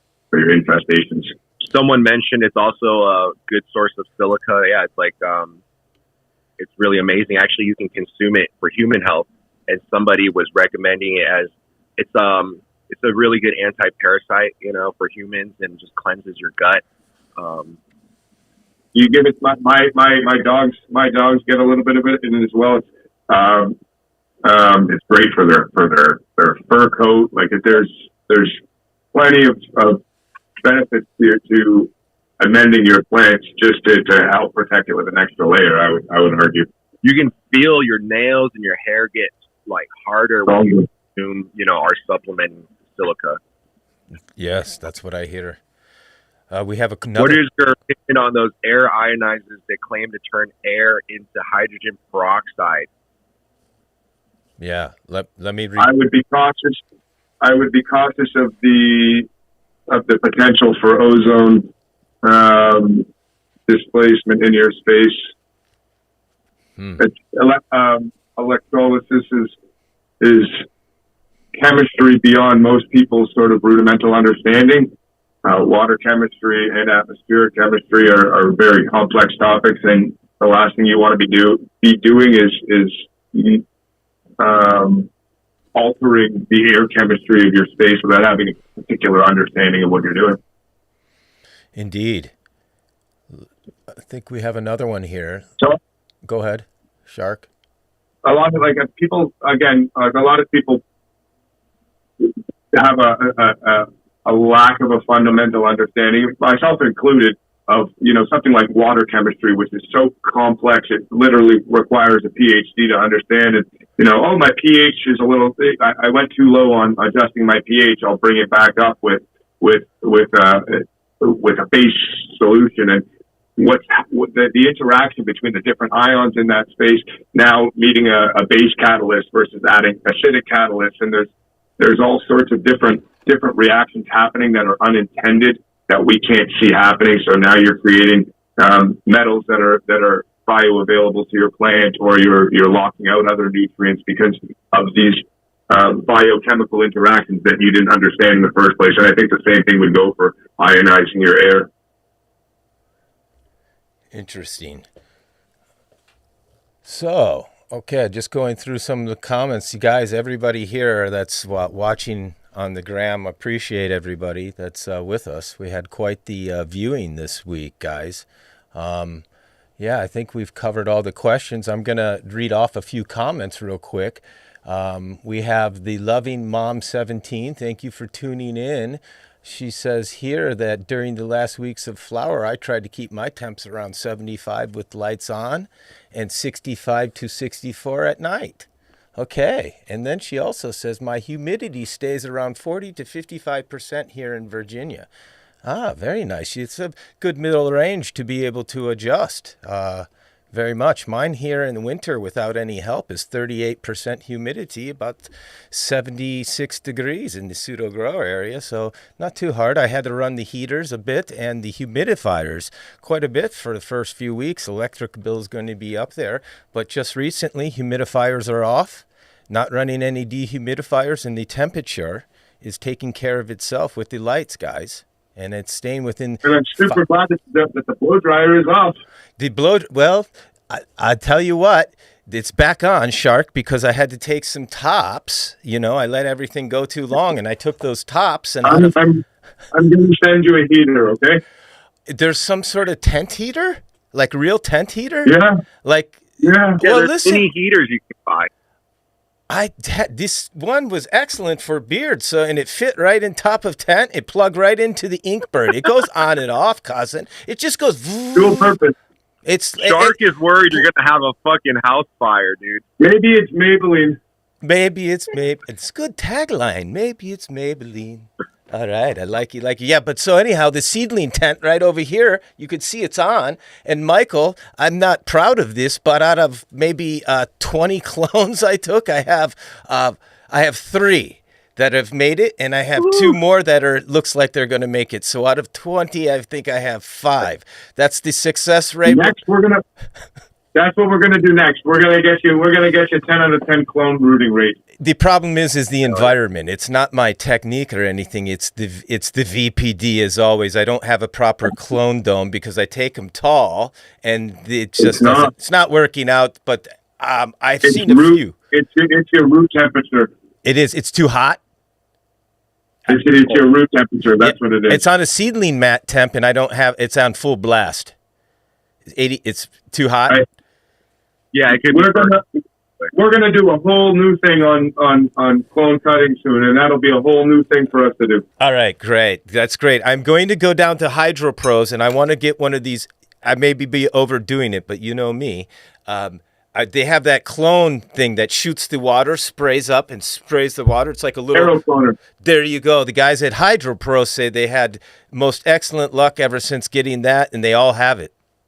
I don't know. Maybe they'll hook your cousin Nikolai up. That's Michael said the simplest way. I have a 25 site aero cloner upstairs. They work fantastic. Yeah, if I'm going to go with the pros, I might as well get the latest greatest, right? I mean, I have the rapid rooters, but I put it on the seedling tent, but I didn't have the adjustable temperature type, and I put it on full blast, and that's probably why they're all wilting. Bum bum bum. All right, look. Yeah, you actually don't necessarily need a heating mat, and a lot of times those things actually cause problems. Okay, I'm taking it off the heating mat tonight.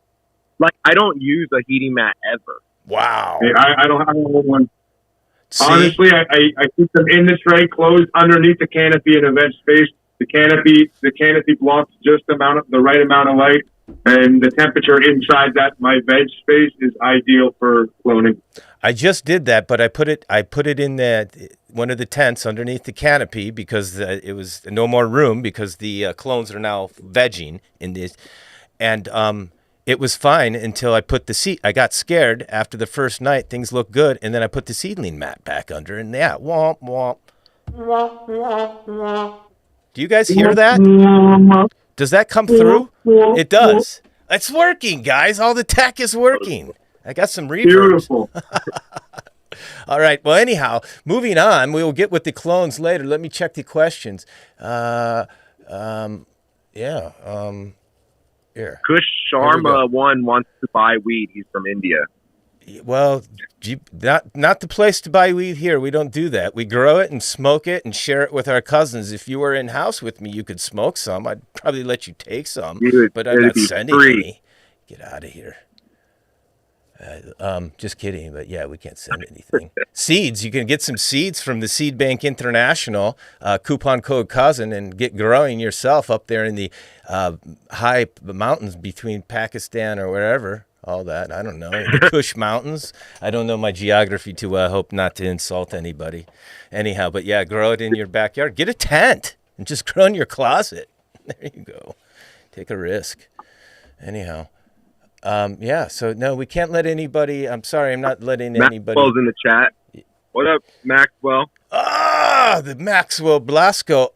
Glad you tuned in. I was just moving the product photography room upstairs into my bedroom. Don't know where I'm going to sleep now, but now I noticed I moved the last few things out of the product photography room, Maxwell, and I noticed some moisture in between things, and there was a puddle of water on the floor. That is a problem in that grow area if I'm building up moisture already without even putting anything in there. And this was a pseudo bedroom turned into a product photography room here in the basement. I don't have humidity issues in this basement, but because is it cold outside the space? It was the corner of the room that would be the side of the house. The basement would be colder. There's no heat in that corner on the floor, and there was a puddle. You could be having a leak because a lot of basements, the water from the melt off or the rain. Right. Not likely. This is, and you know how I know it's a moisture humidity problem? All the photography, we have different surface boards for photography, like cutting boards. They all had mold on them. They had mold on them. And the photography. So, if you run high humid BPD, if you're running BPD in one room, that whole thing needs to be sealed because it's like your other rooms are getting high humidity from that room, and if your doors are open, it's gonna you might need a dehumidifier in your studio to keep it dry, and in the next room you might be running your veg at a high humidity. You got to be aware. I know that's what so that's why I bring this up. I know that's what I'm looking for, Maxwell Blasco. If you have time to help newbie like me, but I buy you dinner, maybe. You eat very well. Anyhow, so yeah, I need somebody professional to come over and go, cousin. Yeah, you're going to have to get the Andin now, right? You're going to have to get a Quest, right? I have an Andin A130F, and it's a monster. It takes care of it takes care of that entire room back there that you saw. And I just got the Canadry, the R2 dehu. It's a 90-pint mobile dehumidifier. I can wheel around in different spaces. That's going to come in super big handy. Send me a link to that wheel around one, cousin. What's the best dehu for a small tent, Shark? For a small tent? So it's tough. Depending on whether you want to seal the tent up and run a dehumidifier inside the space specifically, you can get non-grow dehumidifiers that work really well, I find, from home healthcare places. We have a place in Canada called Shoppers Home Healthcare where you get old people walkers and, CPAP machines and all that kind of equipment. They sell 2 and 5 gallon home dehumidifiers that can really, really pull it up in a 4x4 space. I have one going in the 5x5 supplementally for when I need it to, be very specific. And they're only $250 versus, some of them get pretty expensive. I run commercial units because they're overpowered, overbuilt, and I know they're going to do exactly what I need them to do. I'd rather run them on half strength than not have enough power at the end of the day. But like I said, you can get very good sort of home units, especially if they're going in a small space, because they're meant to dehumidify, a family room or a kitchen or a basement, extra spare bedroom. They'll do a 4x4 perfectly. Michael, I'll interject there, and I meet the innovative team, the Shop the Protector, they call themselves. They're here local, and they're going after the Andens and the Quest market. They're a manufacturing company here out of the city of Motors, right, out of the automotive industry. And I go down there and take tour, and so they have the dehumidifier commercial style, and they have different sizes. They even have one that would be good for this room because it's a 110 plug-in, because I cannot have an electrician come in here and start swapping 220, and that's going to upset Cousin if I change operations too much. But this company, Innovative, I will put you in touch with the Maxwell Blasco, I believe, in the Sesh or Champorado, the spicy hot chocolate down there at the Hydro Giant. He will hook you up with those guys, and you should check. They have small little dehumidifier. And I'll say, because what's nice about these professional units is you're able to tap in with your lines, right? Water in and out with them, and that's why it's good to go the commercial, right, Shark? That was going to be my biggest tip. Is even if you're not using a commercial dehu, a large part of the problem I find with people running dehumidifiers is like it'll fill up overnight, and then there's a couple hours of lag before they can empty it, and it starts kicking up again, and then it's got to pull all that moisture out again. In the back of those, there's a little plug. You can run a little hose through that and run that right into your drain or right into, and it will never shut off on you. That's the only way. I have that sitting over my reservoir usually. Perfect. There you go. Recycle that water. Now, I know a lot of people are scared, but I've tested my recycled water, and it's 0 parts per million. There's no heavy metals. It's perfect. Yeah. Once a couple cycles through that machine, any of the oils that were used in the production of the machine on those parts have been washed out. My recycled water comes out like almost identical to what it went in at. So, plus the cannabis plant filters everything out of the environment bad. They use it to clean out, radiation. The plant.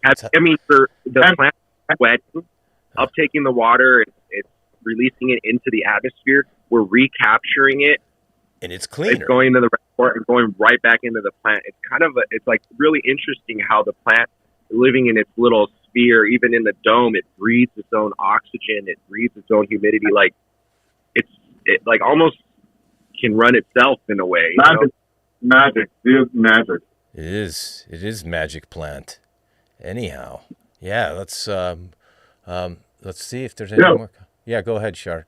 Look, tell me you saw that. I don't know if you could see it if I'm running backwards or not, but it says your content can't be recommended. Cousin, I'm gonna have. No, you guys were talking about that earlier. Like on my fan page, I have no pictures right now, and I'll do that when it starts getting sensitive, But like, it's still restricted. They don't care. Do you have a Facebook account attached to it? I've done all of that. So that's what I found out is when I attached my Facebook is shadow go fuck yourself. Yeah. Yeah. She told me that on the phone. She's like, no, Facebook's never coming back for you, bro. You need to unlink those because they affected my Instagram too. Dude, I've maxed out my friends on Facebook, which I've had for so long. It's like, but like I'll make a post and it'll get like 20 likes. I used to make a post and it'll get 100. So it's like, it's just different now. The only reason anybody knows who I am is because I posted one of those transitions I used to do on Instagram. I posted it on Facebook because they just introduced Reels, and it got 3 million views. And then I got 30,000 followers on Facebook in a month, and then I went from 1 million views, 200,000 views, 6 views, 8 views, 4 views. The shit is real. It's like when you're experiencing it and you're at the like receiving end of like technology censorship, it's very clear what's going on, and it's so obvious. Well, that's what's scary, right? That's what's so scary is if they can do this to me on social media, it doesn't seem like we're that far away where they can say, "Hey, your bank account." Dude, I mean, it's happened to people, like where they will just shut you off from apps. I saw Instagram go from what seemed like a real thing to like completely, there was a point like in 2012 or so when all the notifications, like the likes, friend requests, and comments would not line up with what I was seeing in the notifications. And it's I was like, I got totalitarian. like 30 new followers in the last hour, but it said I only got one in the little orange thing. And it was just like, all of a sudden it became like not just manipulated. And then that's what it felt like someone else was in control of my growth, right? Right. It's completely, all of these platforms are completely totalitarian. And what's worse is, you know, some of the content you see that gets pushed to millions and millions of people that directly and flagrantly violate their terms of service, whereas my educational peer-reviewed post on whatever is a threat to the community, and it's upsetting, but we just power through it, right? So I figured making a shirt about it would be relatively topical and relatable. Well, I love it, cousin, and those just came out, right? You just got those, right? Right. I saw you can check the links. They're available in all sizes. There's a discount code. I think you get 20% off. It's actually pretty cheap, less than $50 for 3-panel hoodie, heavy material. So like they're not your average Gildan merch. I went big on them. So you bring those in yourself and put it on your shopping store. Right? Way to go. I'm now that I see those and now that I have some funding, I will have to allocate a little bit of that to support you there, because I would love to wear one of those. It's just my kind of color, black. And yeah, excuse me. So I was going to say something until we got off topic there, but oh yeah, the banning on this whole shadow banning. I think that's why, going back to what our cousin Joe was saying, is spread out on different platforms. It's important. You should get over to the Rumble with me, cousin. Let's ramble on over to the Rumble. Whatever. There's two apps that are becoming popular. One that's actually, it's funny, is owned by Instagram and looks exactly like TikTok and behaves exactly like TikTok. And there's another one that's not owned by either of them, but apparently it looks like, it's a blend between Instagram and Pinterest and a couple other ones, very aesthetically focused, right? Not available in Canada yet, but apparently there are a few more platforms that are starting to become more and more popular as we go. Well, they, oh boy, I'm really losing it. Oh, that's my cue. Oh, I got to head out, guys. Perfect Thank timing. you very much for having me. Thank you, cousin. Take The care, Shark guys. Mouse See you next Farms, everybody. The professor of Cheers, cannabis on the gram. If you do not know, you should. Bye for now. All right. Well, it's just you and me, Michael. That's about it. We covered a lot of topics. Yeah. Yeah, it was a long live today. I had a good time though. Very, very fun. I saw a lot of familiar faces in the chat. Good. I'm glad you brought some new people. Everybody brought some new followers this way. That's great. I'm going to do a little seed giveaway, guys. If you don't know, that's what we're going to be doing the rest of it. Feel free to stick around if you want, Michael. Got the Smiley's Angels, the Leaf Cycle, and the Starline. What's going on? Oh, the clipboard. Oh, yeah. Let's get our little grow going, guys. Yeah, this is it, the Cannabis Evangelist Network. This is the Whirl of Fun seed giveaway with the gurus of growing for my pseudo-apprenticeship. That's right. Okay. Action. Yeah. All right. It's official. Finally. All right. Yeah. So, Michael, yeah, if you want to stick around, you can. If not, I'd like to say bye to you properly if that's what you got to do. Yeah, for sure. I'll take off. I got a bunch of stuff to do around the house, but thanks everyone for tuning in, and thanks, cousin. It's an honor to be here. Thank you, as usual. Have a good day. Michael Fang, legendary Gage Green Group, genetic designer, Seed Bank International, Legit Genetics, all available. Links in bio. Coupon code COUSIN. All right, support your cannabis cousins. Get some world-class genetics for yourself and grow them. I'm growing the Mona Lisa and the Aqua. That's right. All right, there's 17 of you left here. Let's get down to business, guys. All right, so this is how it goes, guys. I'm trying to get good at this. Let's do it this way. I like this background better.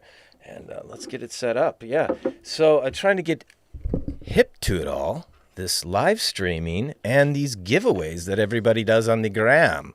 Let's move this over a little bit more. Can I get this going? Let's move this. Oh, boy. Stand by. Just getting things situated. Get the whirl of fun in the way here. Out here. Oh. Yeah, okay, it's good enough, right? You can see where it'll land. All right, so yeah, there you have it. So let me see what everybody's saying. Did I miss anybody? Okay, everybody, thank you for tuning in. It's okay if you have to go. There's 16 of you guys. All right. Julian Para Productions, hello, everybody. Organic, Alive, Organics Alive, Q1, Just Grow Something, Detroit, Diesel Log, hello, cousin, how are you doing, my friend? I've seen you there. Lee Cycle there, Loving Mom 17, Mama Kush 420, Rob Kilbasa. Is that how you say it? Kielbasa. It's right, the Fireman 505. Okay, anyhow, there's 18 of you now, guys. So here it is. We have a Whirl of Fun. And so, what did I say the rules were? I have to go to my notes. Maybe they'll be here. Hopefully everything is working simultaneously. Let's see. It's updating. I'm trying to... Wow, it's really updating. Hold on, guys. Game show rules. Here it is. It updated. Okay. All right. And my beard is really scratching the microphone. It's time to get a trim, I believe. All right. Mama Kush 420, thank you for following me. I appreciate the follow. All right. So, yeah, if you guys don't know and you're on Instagram, this is first time tuning in. Hi, I'm Cousin Nikolai. Your cannabis cousin. I'm simultaneously live streaming not only to Instagram, guys, but to YouTube and Facebook through the computer. You can go there now on your laptop or computer or device. What's going on? And check out full production value of studio, where I do a behind-scenes camera, like right now. I'm doing behind scenes. Hi. And then I can go back to like different top-down cameras and all that. But we'll go back to one right now for the Whirl of Fun Game Show Giveaway of 3 of the upcoming breeders here in the great state of Lakes, Michigan. Yeah, that's right. These breeders, up-and-coming breeders that I have, through my networking, brought onto or into the Seed Bank International, the Michael Fang that was just here.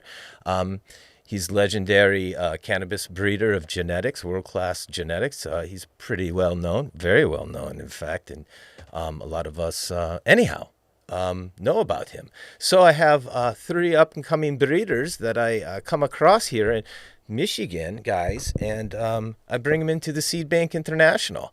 And so now they've got some tester packs here. We have the Smiley's Angels, Starline Genetics, and the Leaf Cycle Preserves, right? Leaf Cycle Preserve, guys. And yeah, so anyhow, and then we have, so there's 3 chances, so what do we have? So how would you say that? Like 2 chances to win each one of those breeders. And then there's like 1 chance to win a Cousin Nikolai surprise package of his. Where is it? Where'd it go? Oh, right here, guys. The new pre-packs, American Glass Chillum, a sticker, and a mystery seed pack from one of the packs of seeds that I've been given from someone. I thought, well, I might not grow all of these, so why not give some of them away? So we'll do that. We'll do like a little grab. I forgot to get them. So if we go on to somebody wins Cousin Nikolai, I'll have to walk away from camera for a minute and go dig them out of the climate-controlled environment that I keep the seeds in, guys.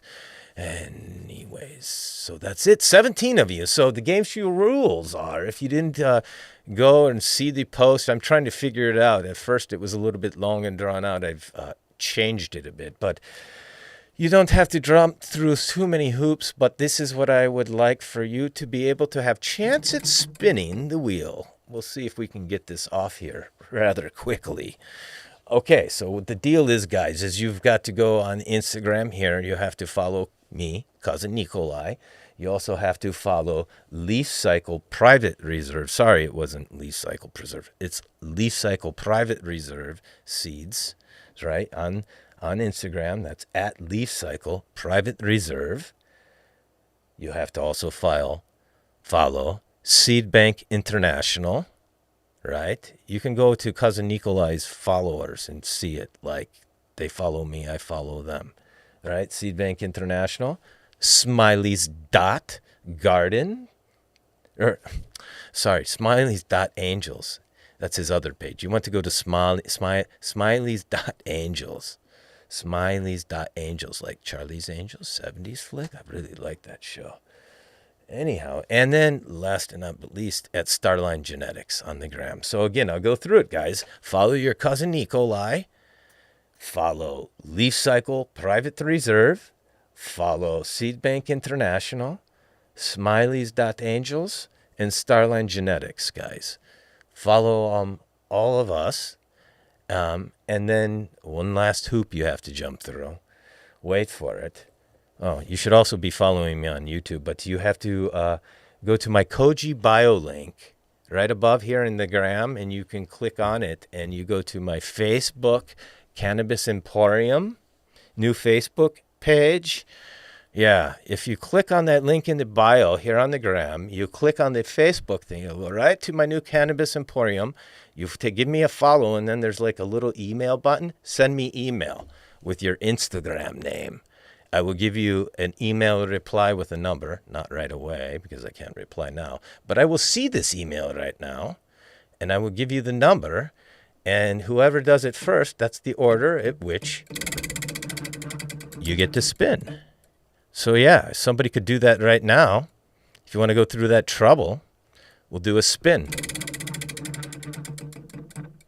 And you can win a chance of seeds. Look, you would have won Smileys. You would have won Smiley's Angels. That's right. Anyhow, we'll start it back at Cousin Nikolai. All right. So yeah, there you have it. I will check my email. I will check my Facebook. Can anybody do that? If you want the seeds, we'll give it a minute here.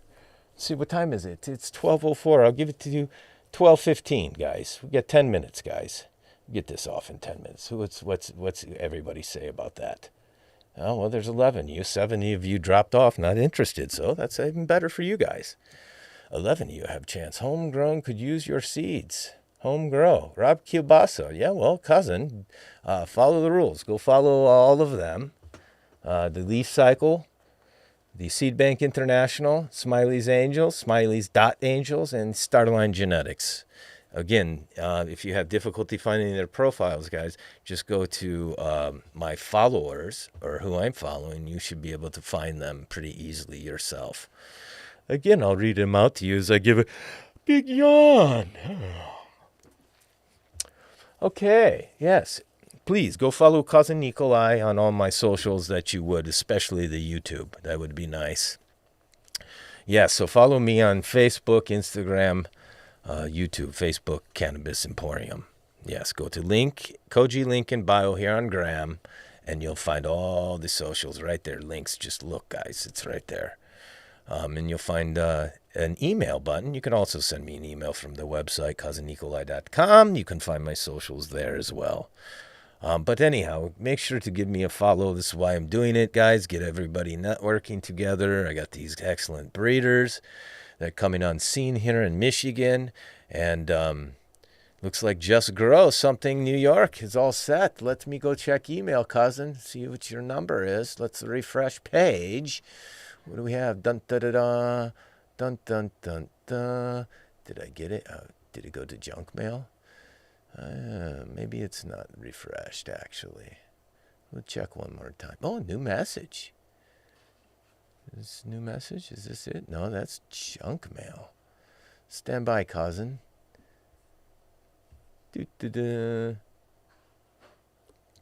What's going on? All right. Looking for the email, cousin, so I could give you a number. That's right. Right, anyhow. All right, I'm looking. Yeah, Just Grow Something New York. You say all set, brother.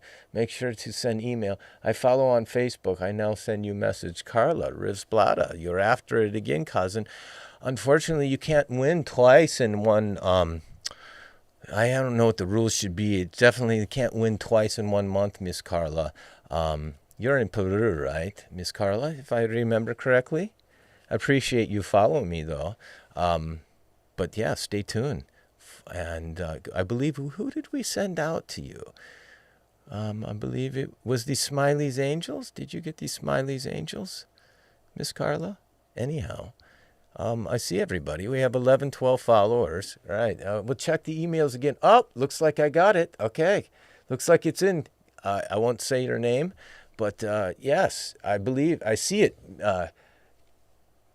I see it, Kevin S. I do. I see it. Okay, great. All right. Cousin. All right. First time. All right. It's Looky.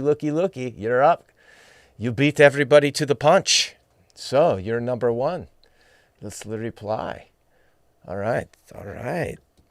Thank you, cousin. Was that, let me know here in comments on Gram, was that too difficult of the rules? Like if like my last posting, it had that, follow all those people and then, jump through the hoops to get to the Cannabis Emporium page because I need to build that up to YouTube. Was that too much?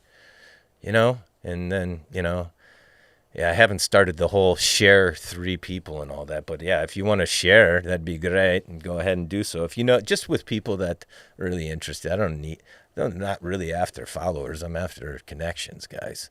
Networking is your net worth, as they say. It will come. Not all after all that. Just, so let me send a reply. Thank you. I'm typing, guys. Yeah, if you guys go to Instagram, if you go to Facebook and YouTube, you can see full production value of studio in my behind-scenes camera right over here and see what the studio looks like. So if you're on the gram and you haven't been to my live streams on YouTube or Facebook, do so now. Leave me a comment there too. It's good for the algorithms, right? That's what all the cool kids are telling me that are on like Twitch. Oh, wait, I'm typing. Did you guys hear that? I should be like DJ. I have scratchy scratch with my beard. Maybe that's good for the ASMR folks, right? We smoke one, you're into ASMR. I do some different. Never mind. It's maybe not that funny. Anyways, that was funny. Okay, so yeah, thank you, cousin, for playing along. That would be something nice to type. I can't type so well. Why? This cord is in my way. It's messing up the shift key. I'm playing along and following the rules. All right. You are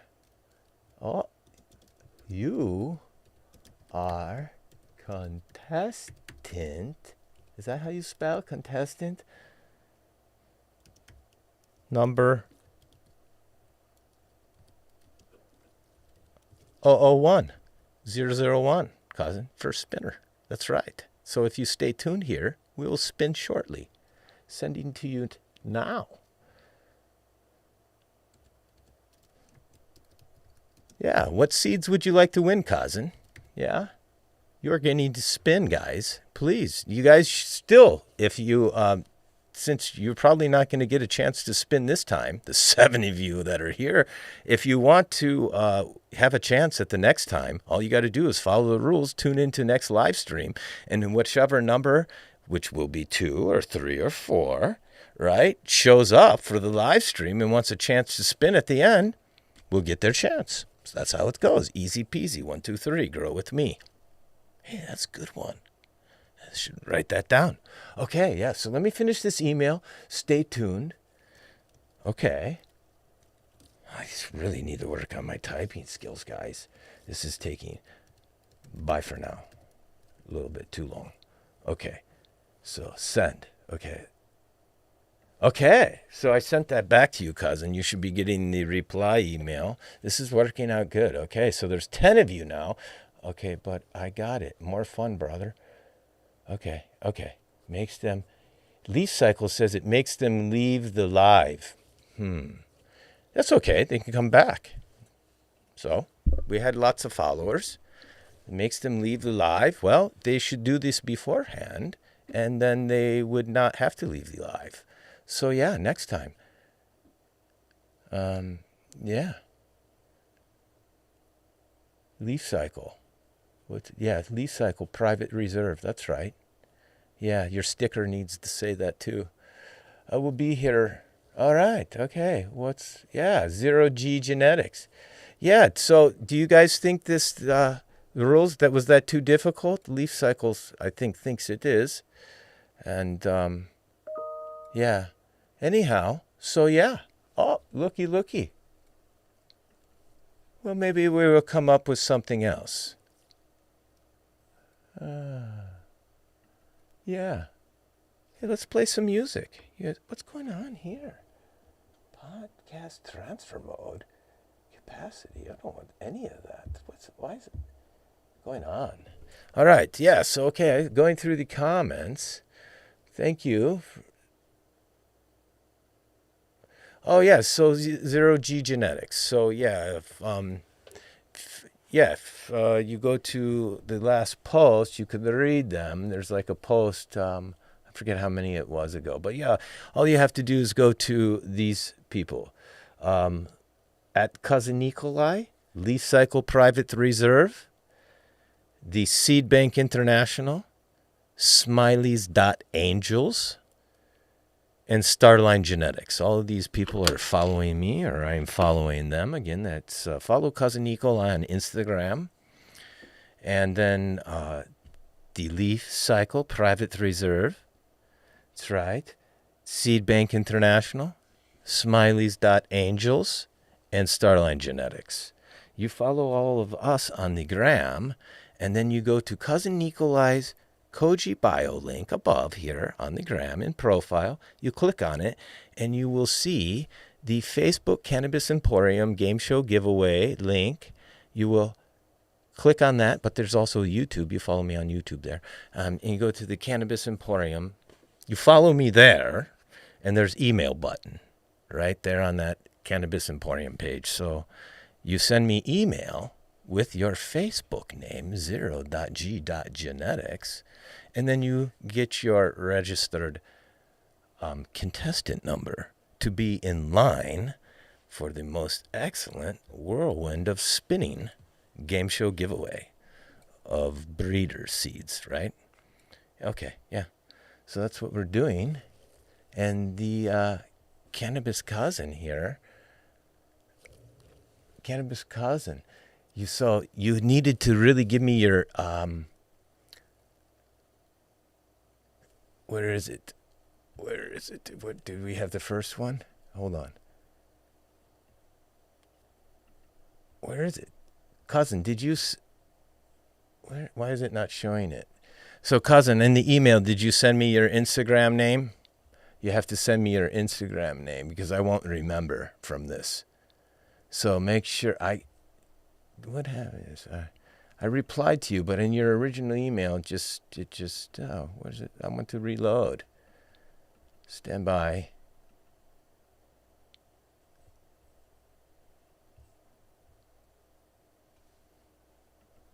Yes, I don't believe you sent me your Instagram. I got the email. Make sure you do that because I won't remember. Yeah, not that it matters for this time, but yeah, you should send that to me. Yeah. All right. Let's see, there's got to be an easier way, Cousin. Oh, okay, so you don't like it. All right. I got you.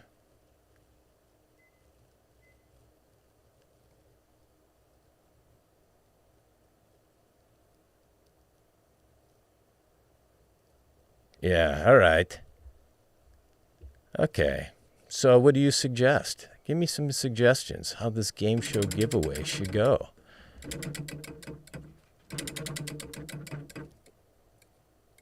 First one gets a spin, meaning what? First one how? First what?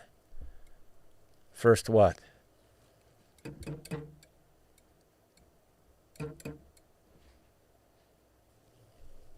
What do you mean Kevin gets a spin? So how do we ensure that they're doing something for earning a chance to spin?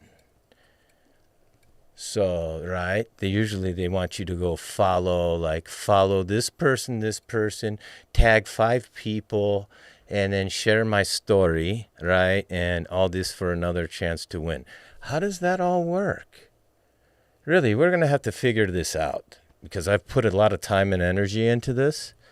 And really, it's got to be beneficial to jump through the hoops for the breeders. So you're going to have to follow each breeder, right?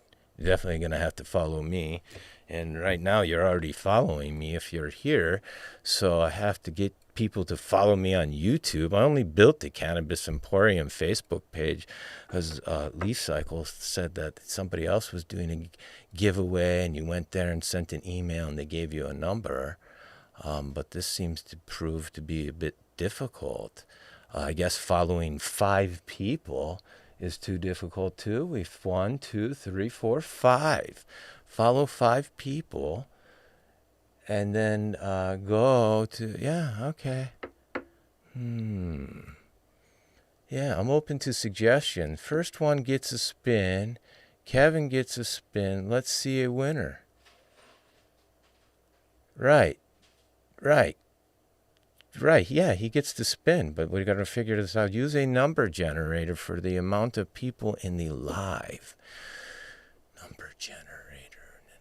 So what do they got to do to, like, that's great. So that solves the chance of who gets to spin the win. But, like, what hoops do they jump through to make this beneficial for the breeders and myself? What hoop? Like, keep it interesting. I like it. Okay. So maybe they come here and answer a question. Like, I just don't want to give seeds to, like, random people that just show up that aren't really followers, honestly. I don't want to do this on a regular basis. I want to bring people that are, like, into it. So it's kind of like I thought about doing some questions. So that way, if you actually follow along, you might know Cousin Duke's name. You might know some sayings I do. Like, and you know, because I really didn't want to do a giveaway like everybody else where they just tag and share, and it seems so boring. Just Grow Something in New York says, I like how you're doing it. I'm not upset by it. I'm just maybe a little bit frustrated at this point. I can't figure it out because I know everybody will complain about something. But yeah, Leaf Cycle, you seem to have the most thought behind this. Like, let's, I need a little bit more input then. So yeah. So originally you said maybe send them to your page to order a calendar. I didn't think they would like that because they would be like thinking they're like going to get forced into buying something, or it would get screwed up. And I didn't understand that. That seemed convoluted as well. I just found out about you, sadly, a month or 2 ago. Wish I found it a long time ago. Well, that's good enough. 2 months. I mean, I'm not going to make anybody answer any difficult questions. I just wanted them to follow myself on Instagram here and YouTube. And I was just trying, I don't know, maybe screw the Facebook page. Maybe I'll just eliminate that and you just go to Koji BioLink and send me a email. Just get to my emails. That's what we'll do. Yeah, we'll just, I have to get you to send me email. I have to build up the email list. That's just what they do, right? And I have to keep track of this. I'm not going to go through messages, private messages on Instagram. I can't keep track of that. I need to I don't know. That's what I'm doing. So yeah, you'll definitely, maybe pin the directions at the bottom. Yeah, I will definitely have to pin the directions here at the bottom of the live stream. I don't know how that's showing up on. See, that's it. So if you're on Facebook or YouTube, I send out notification the night or days before about this live stream, and that's where the description would have the rules, guys. So yeah, that's what's lacking here on Instagram is that I need to schedule this live, and I need to put in the That's what I'll do, guys. I probably need to schedule this live, put in the description, the show notes, and that way I won't have to, because this is, yeah, I agree, this is too hard right now for everybody to do, but I don't know, what else are you going to do right now if you want to win seeds, right? Yeah. What's Leaf Cycle Insurance sent a request to be in your live video? Oh, okay. All right. Here comes Leaf Cycle. Wait for it. Ready? Here he comes.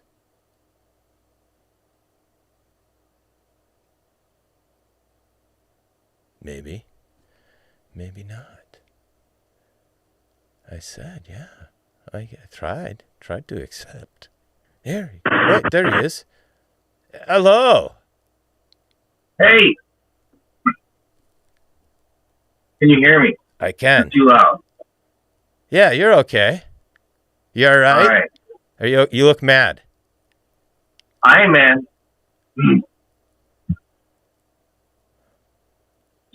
I'm stoned. Oh, okay. All right. Yeah. So what's up? No, so I was thinking if you post something during the week, then everybody else who sees it, they have a chance to follow Seed Bank International, Smiley's Angels, Recycle Private Reserve, Starline Genetics. So then they do that. They go there. Once they do that, they come back. They comment done, and then they get a number. They come. Where do they leave this comment? Done. In the post that is collaborated with all these people will be tagged in the post. Okay. On your Fine. actual post. So how am I? Where they would. Right, I get that. So on this post, in the comments below that everybody's tagged in, they'll say done. Okay, but how do I keep track of that? So I need them to go to and send me an email with their follower thing saying just that, and then they get a number, like so. If everybody did that, so at that point I have to choose who's going to get to spin on the time of the live. So the posting is fine. I'm fine with that. The only problem is that I didn't send it out soon enough this week. It went out yesterday. So it's test run. So I have a post with the description with just those rules that I said to follow everybody. So they do that in this post and tell us done. That's fine. That's confirmation there. So I guess I need them to, like you were saying, you were originally wanted them to go maybe to the Leaf Cycle, my affiliate page that I built, or you built for me, that is now up on my website, cousinnikolai.com, in my grocery, whatever, smoke. Yeah, either way, so that would, like I was saying, that would make them leave the live, which, when you said, oh, no, you guys aren't interested, but it seemed like they may have went, and left the page, or left the live, to go do that. That's why I dropped from like 9 to 5 viewers. So that's what I noticed. But Right. That's fine. I mean, okay. Yeah, I understand. So we're not trying to get them to leave during the time of the... Sorry it's taking so long. What's his name? And you want a pack of seeds. If he's got to go.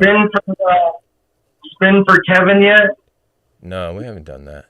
It says, I left the live to do the email on Facebook. Yeah, it's no big deal if people leave and come back at the time of it. It doesn't really hurt anything. What if we have them email you along with the rules for the week that you post for the week? So instead of coming back and saying done, they send you an email. Yeah, that's all they need.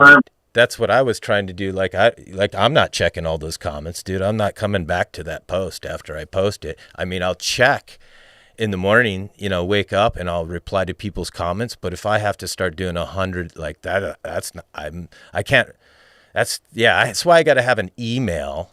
And I do want to make it a little bit of a hoop to jump through. So the people that really want, I'm not trying to send 100 packs. You guys don't want to send out, Smiley's doesn't want to send out seeds every week, and that's why I got to break it up. And not that he doesn't want to, it just can't, not if we're sending over seeds and that it'll get too costly. And we're all doing this. Yeah, it's doing a lot out of pocket. And you're not, this isn't the only giveaway that people are doing. These guys are involved with other people and other things. Sorry if it's taking too long, Just Grow. Hoops are fine, bro. He's cool. All right. So yeah, definitely has to be known about beforehand. I will post and tag. I will have the description. I will have a better live description with the rules.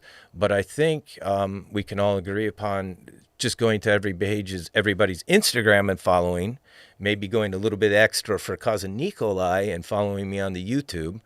the Facebook Cannabis Emporium would be great, but get me that email. As long as I get the email with you guys, with your Hell, Instagram. you could even say to direct message you their email. I don't want to do it through Instagram. It just, like the DMing. Yeah, I get,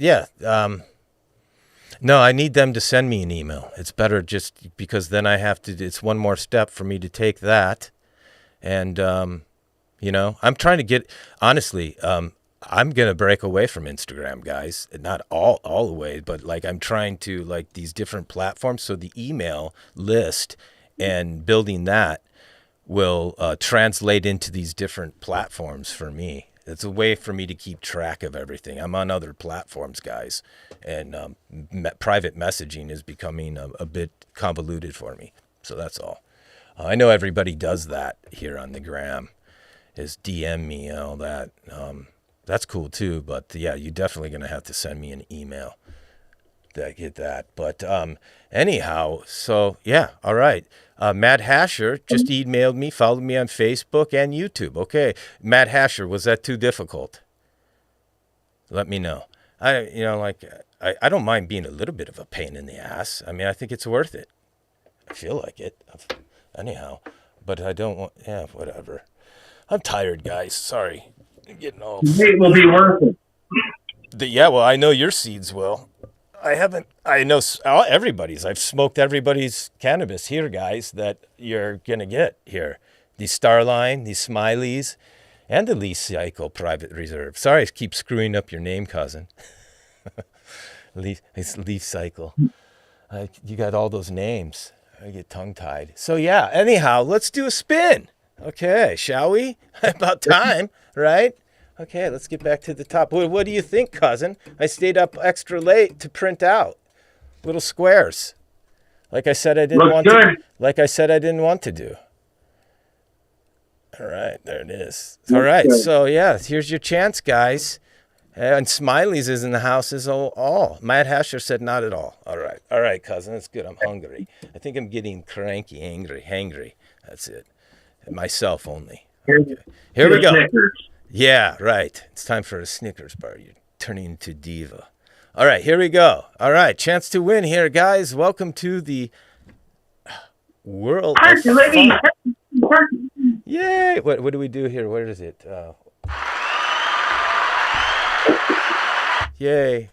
Okay, here we go. Whirl spin. Make sure the cord's not touching. Here we go, guys. Let's give it a good one. Ah, looky. Smiley's Angels, guys. Let's do it. Yes, guys, Smiley's Angels, right? If you do not know, you should go to the Smiley's Angels page, guys. You know, he has some of Michael Fang's genetics as the backbone to his. That's right. So rest assured, this comes from some world-class cultivars, heritage, or I guess I would say. So yeah, there you have it. We will be sending you an email confirmation. Just grow something in New York, right? And Smiley's will be getting those out to you. All right. So yeah, there you have it. We will just do one spin per game. Don't you think that's appropriate, Leaf Cycle? Just one, right? Yep. Yeah. That's right. Anyhow, so. Yeah, so you have tell me about the calendar real quick that you were going to bring over. That you still calendar. I have one left for you to give away still. I'll bring that over. Get that to you. Yeah. Is it 12? Okay. I'm sorry. Is it the calendar with the seeds? Yeah. So they got 12 different genetics in there, one for each month. Some people sent one bean each, and some people sent 5. It all depends on what they sent. Excellent. So yeah, this is a Leaf Cycle community cannabis breeder. So these are all breeders, right, of seeds, is it? Oh, yeah. Okay. Yeah, everywhere from California down to Georgia, New York, Canada. Very cool. Well, yeah. I didn't realize that yesterday when you said you forgot the calendar. I thought you were just trying to give me just a calendar to hang up. I was like, well, don't worry about it. I didn't know it was all part of the giveaway. Well, yeah. Well, let's really promote that, the Leaf Cycle way. I know you're very strategic of how you do things, cousin, and I appreciate that very much. And I appreciate your input here as well, because you're no newbie to this Instagram scene. Look at the flowers behind this guy, guys. Look at those. Is that my Psycho Cindy right there over your right shoulder? That's looks like it's got fall colors. No, that's Alien Earbud. Oh, I was wrong. Well, I haven't smoked that one, have I? Yeah, I'll give you that one too. So tell us. I'll bring it over. Well, thank you. Of course you would. Thank you. Thank you. Yeah, yesterday I got some Psycho Cindy, and that really smelled different. Tell me about that. Didn't smell like you said a couple things when you dropped it off, and I forgot. But yeah, I smelt it, and I was like, that's a different pheno of the Psycho Cindy, right? Yeah, that's like almost like a cappuccino. Yeah. Kind of smell too. Yeah, it wasn't as sharp and I want to say tangy in its like terpene profile. It was like, yeah, it had a little bit of the mocha or like a latte or something, you know? Yeah, very much. And then, so yeah, I smoked some of that to keep me going till about 4:45, about 4:30. About 4:30, I packed some of the Chiquita 99, right? It's a little bit heavier, more sedative, right? Yeah, I was going to say that Psycho Cindy is probably why you couldn't get to sleep. Right. And then I smoked, I do it strategically. And then, yeah, the Chiquita 99 appealed to me a little bit more like robust or just a little bit more, had a little bit more gas to it. And, my body says that's the one that's going to put you to sleep. Yeah, so I smoked it. Very nice. Thank you, cousin. Just in time. I was smoking some of the outdoor that I had from last season, and it was really meant for washing, not smoking. And, anyhow, subpar for smoking after you smoke the Leaf Cycle and Starline and Smileys. Yeah, anyhow. Right. All right. Well, cousin, thank you very much for tuning in. We have some other people that tuned in, and we have 12 people still following. I wanted to say thank you to everybody. I'm sorry I couldn't engage with you all on here in the comments, but it is noticed, and I try to wave at everyone. Someday I will have an intern here. All right, Leaf Cycle, have a great day. I hope to see you later today if you can. That'd be great. Yeah. Hit me up. For sure. All right, Leaf Cycle LLC, Leaf Cycle Private Reserve. Check them out on the gram. If you don't know, you should. Okay? Stay tuned. Bye for now. See you guys. Bye for now. Thank you. All right, guys. So there you have it. Thank you for tuning in, sitting through this 2.5-hour live stream with everybody. I hope it was useful. South Bronx Grows in the house. Thank you, cousin. I appreciate you, Hotbox Bob. 400 Grows strong. Up the Hill Organics. The Mad Hatter sent cousin a Snickers. Yes, sir. Thank you, cousin. I appreciate the Mad Hasher. Thank you, the support there, cousin. Everybody, yeah. Everyone, thank you. Leaf Cycle, everybody, grade 8. All right, I got to go get something to eat, guys. Time for some breakfast. Smiley's Angels, everyone. Michael Fang, Shark Mouse Farms, The Basement Grow Show. Everyone, thank you for tuning in. Let me go back to camera 1 on Facebook and YouTube and sign off from there. All right, guys, here we go. I'm going to leave you with the Rockstead Band. It's my theme music of the season, grow season. These guys are out of Cincinnati, and I love these guys.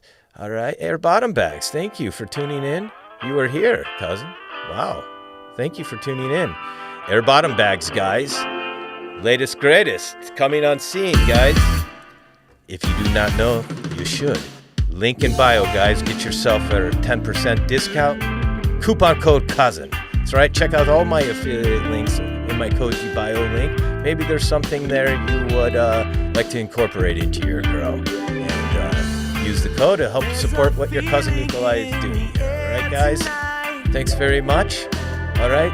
Stay tuned for more. Bye for now. All right, that was a good one. All right, signing off here on the gram. All right. We bring nothing short of a good time. So let's ride. New insights. We got people to satisfy.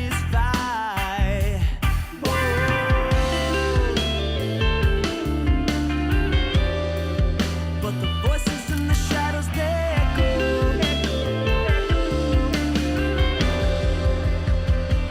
Okay. Let's go to the weekend. Have to sign off there. All right, weekend.